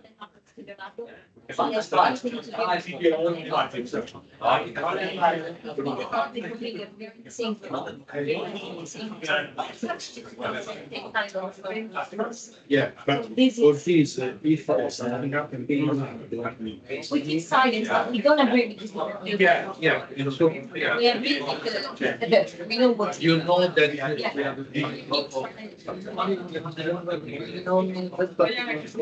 The association. All company in realtà Yes. in realtà dipende dalla situazione, perché se evolve che poi comprende tutte le esperienze di quel genere, e allora se invece prendono solamente quell'azienda, invece a loro conviene. Così mi hai detto fuori un'azienda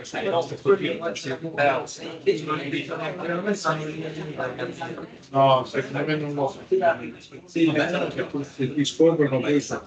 Attenerei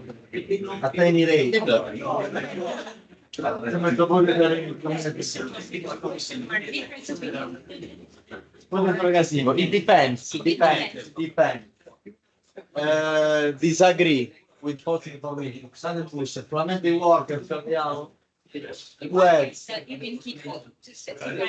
critical thinkers. Critical thinkers.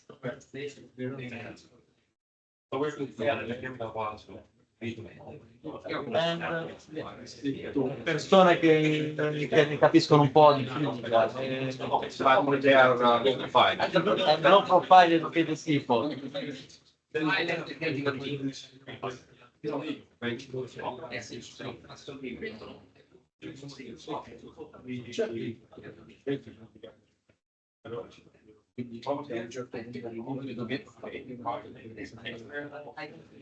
Yes, I will. You can add it into ours. E altro può intelligence service. In the but they are So for them, investigating.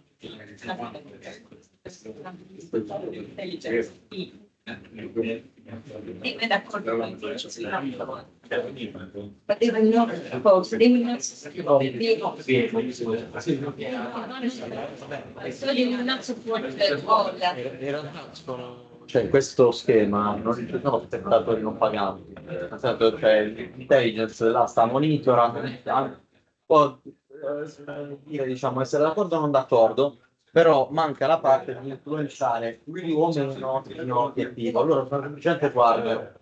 Invece in questo schema dobbiamo metterci con gente che comunque Are you ready? sia in modo grande e in modo Finish here. Yes. Yes. Did you finish group one? Yes. Okay. All right. So let's see what was your answers. Let we start. Yeah, maybe we can start from group number 3. So just tell everybody what was your case and yes. And what is the categories that you identified. Okay, we as group number 3, we represent a chemical company, and this company produces pesticides and herbicides that protect crops in general. And there is undergoing a damaging narrative that is spreading on social media and by some political extremists that claims that our company is secretly producing and selling chemical weapons to countries. Okay. So we understood that our goal, of course, will be to demonstrate that this information is false, and to make peoples in general and to believe that this information is false. So we replicate the scheme, and we found that, for example, the blockers could be some environmental or anti-military associations that agree with this false information, and they have more power to influence our goal because the associations generally have this power to influence people in general. The same goes for the local politicians and committees that generally stands at the opposition of my political points of view of as a company, and also conspirators and the conspirators associations. So they agree with false information, but they have the strength as a group to influence, to have power to influence our goals. Going down for the avoiders, we could say that the ones that agree with false information and have less power to influence our goal, my goal, is maybe the less educated people in general, the so-called, in some cases, boomers. And we also put the rival companies in the same business as my company. In this one is tricky because for us, a rival company is not maybe agree, maybe disagree with this information we know, but they have some other aim to corroborate this information or not based on how it develops the situation. So in case, for example, this situation could affect their companies. Maybe they try to be more silent boosters than avoiders. In the other case, maybe they can utilize this information to make my company look bad in front of people and to get their company in a better perspective. Maybe they could be considered avoiders on the other hand. So it depends on their thinking, their strategy as a company. Going on the champions, of course, people that could disagree with false information and have more power to influence our goals could be scientists, so chemists, environmental organizations in general that has the power to influence people's thinking, public authorities and organizations, for example, the commander of the firefighters, commander of the police that has been in the investigation about these cases, for instance, or national politicians like environmental ministers, local politicians, international agencies, for example, OPCW that deal with chemicals in general, and also trade associations and syndicates. For the silent boosters, we identified, for example, the workers or the farmers in our company that probably, for the fact that they are working inside the company, they are well aware of what's happening in our company. So they, of course, disagree with false information because they're working in the spot, and they knows that it's not true. Plus, they don't want to lose their job, so probably they will avoid to corroborate and this information. And other people that could disagree with the false information are the critical thinkers and the low profile, well-educated people. So people that go in depth, research about these claims and understand with search that it's not true. This is our identification of the possible categories. Okay. Only 2 comments. Okay.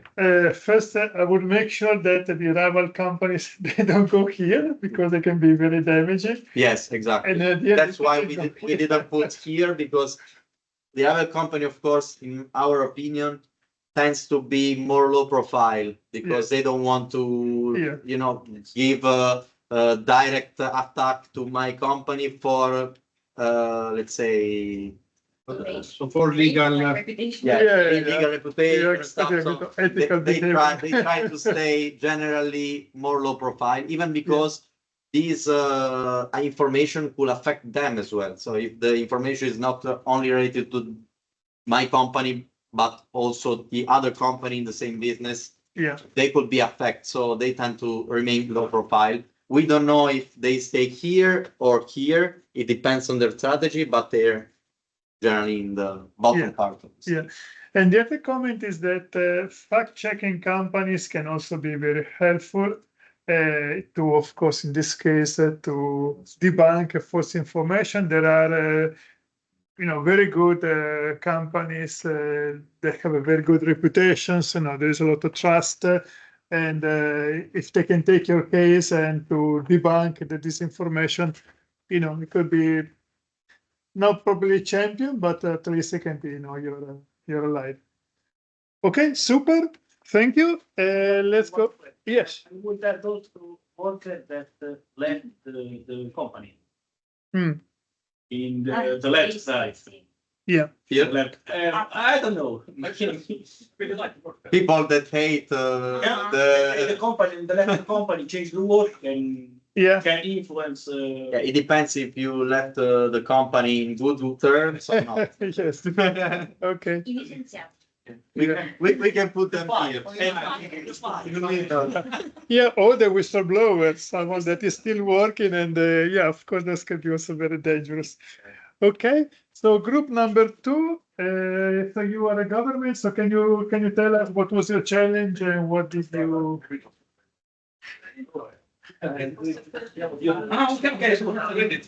Okay, so we represent the government, and channel is being spread on social media. Yes, I got By some media outlets claiming that your government is secretly producing chemical and biological weapons, despite the fact that it is a state party to both the Biological Weapons Convention and the Chemical Weapons Convention. Therefore, according to this false narrative, your government is violating both the convention. So we start with the avoiders. To agree with the false information, and we start with the less educated hillbillies, white trash, so to say. That is it. So those guys probably are in the bracket of going on that kind of course, but they're not that active on it.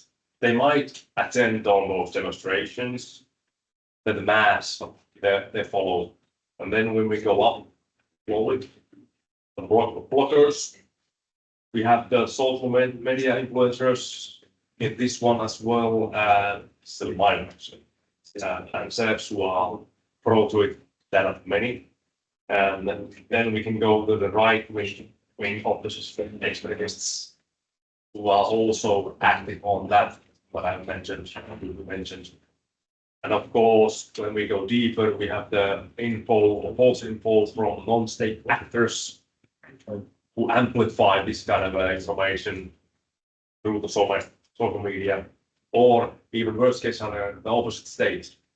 What's happening? If you go to the Middle East, you can see on both sides this kind of things happening. So other governments kind of. I didn't say that, but yeah. Kind of something. Yeah. So yeah. Anyway, so that was the negative. And then when we go with exactly with the false information, let's go with the silent boosters. So easiest pick for us is the students who are educating themselves in chemistry, biology. Of course,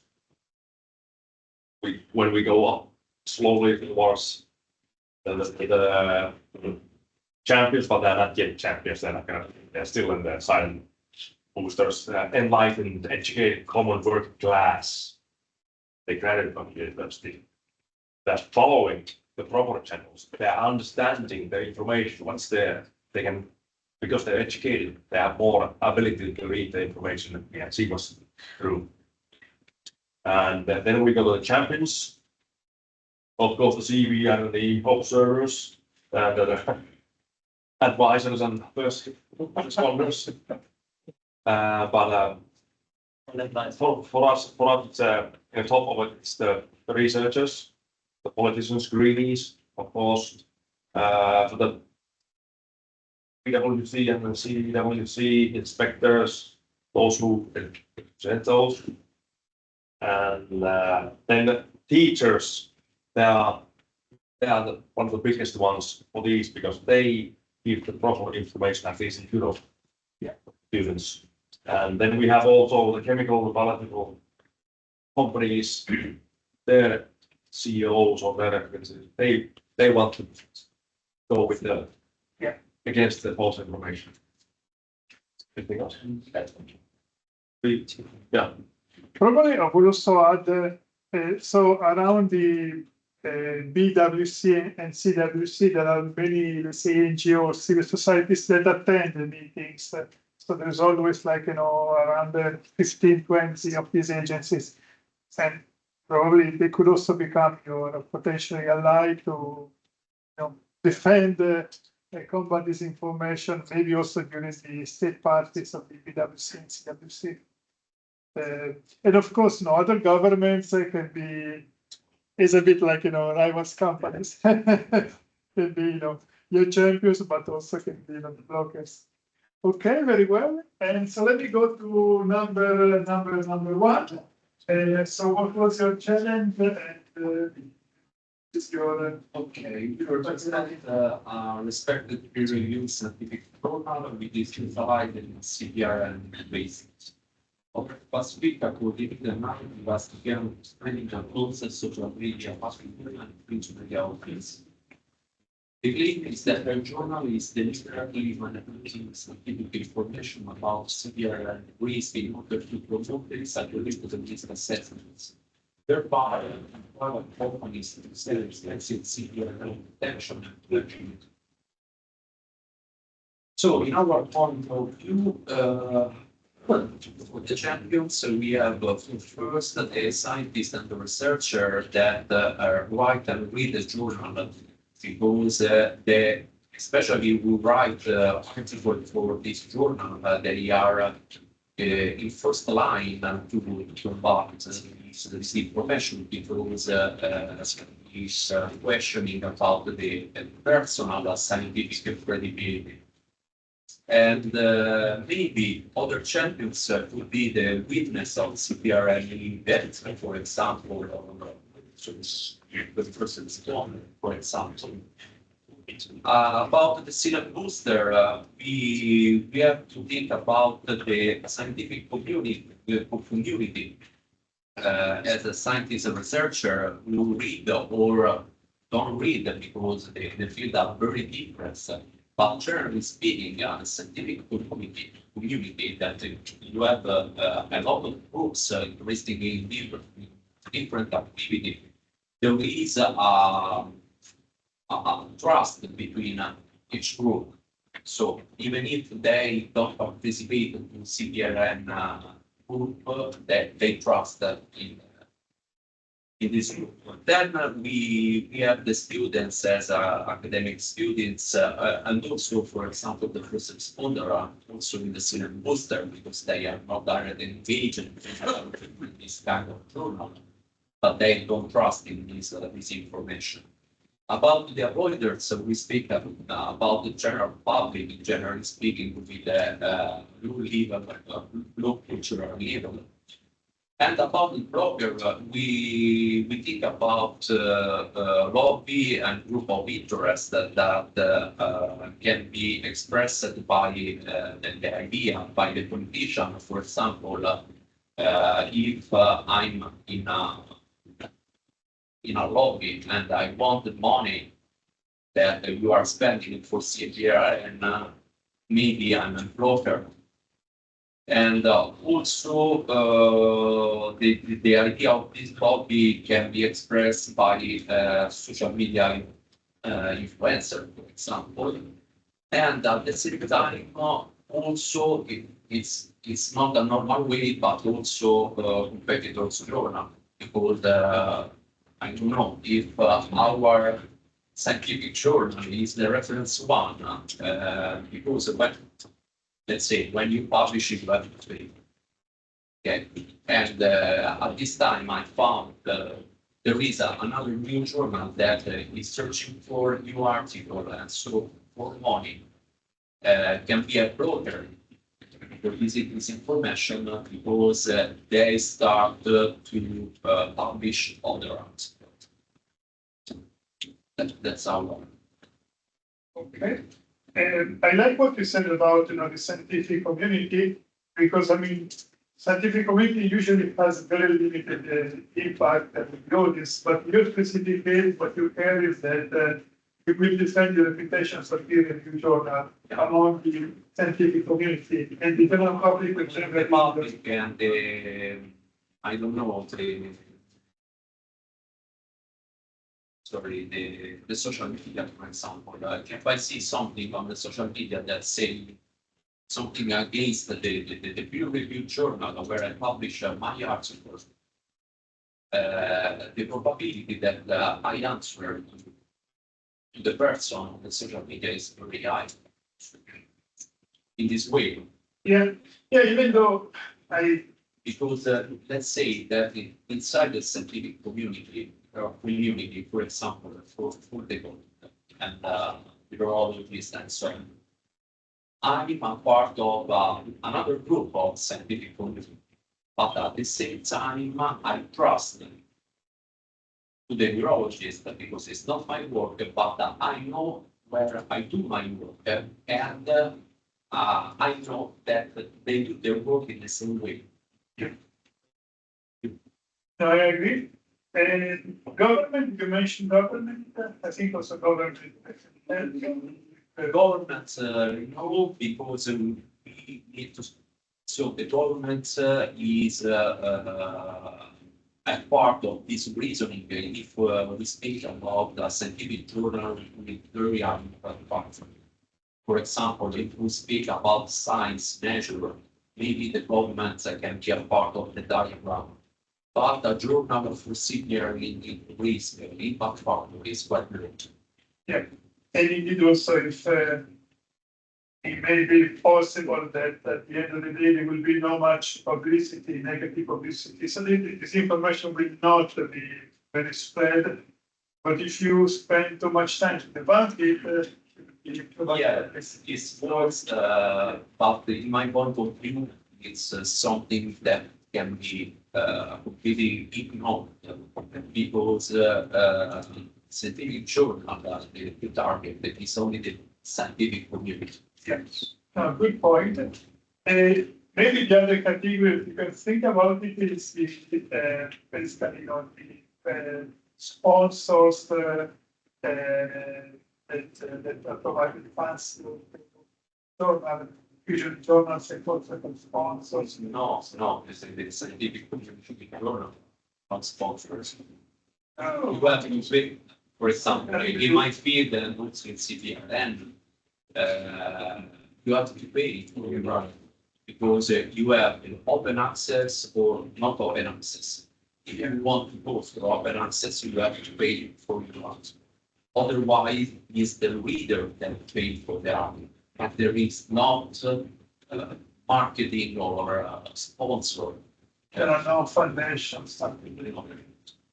No, it depends. It depends. Correct a little bit on that. Which can, You are physicist. So Yeah. for all the physics journal, you are right. okay. On the emergency and engineering one, you take the defense and technical bulletin from the Malaysian government. It is indexed those couples and fully granted by the MOD of the United States of America. So they have open access for free for everybody because it is paid by the United States. So you can have a governmental institution that pay the open access. So it is free for the reader and it's free for the authors of the for the paper. But this is out of physics. This is for the emergency management. So there is something, even open access But for all. this is not a private sponsor. It's a public sponsor. It's a public sponsor. Yeah. Private sponsor can, like in the conference, pay for a focus point or a special issue. Like for our conference, we use some of the sponsorship to have 50% of the paper in the special issue open access for free for the authors and for the readers. And it came from the country. So the main point is that if you sponsor, if you have donors, of course, you want to make sure you don't lose them as a result of this information campaign. Okay, so excellent. Thank you so much. And so what we do next, so we break for lunch for 1 hour. 1 hour will be okay? Yes. So now our Switzerland time, not Italian one. So we come back at 2 o'clock. We do the one part about how to respond, how to organize your response, about this information, and then we do a lot of exercise. So 2 o'clock. Prego, Casey, if your new nickname.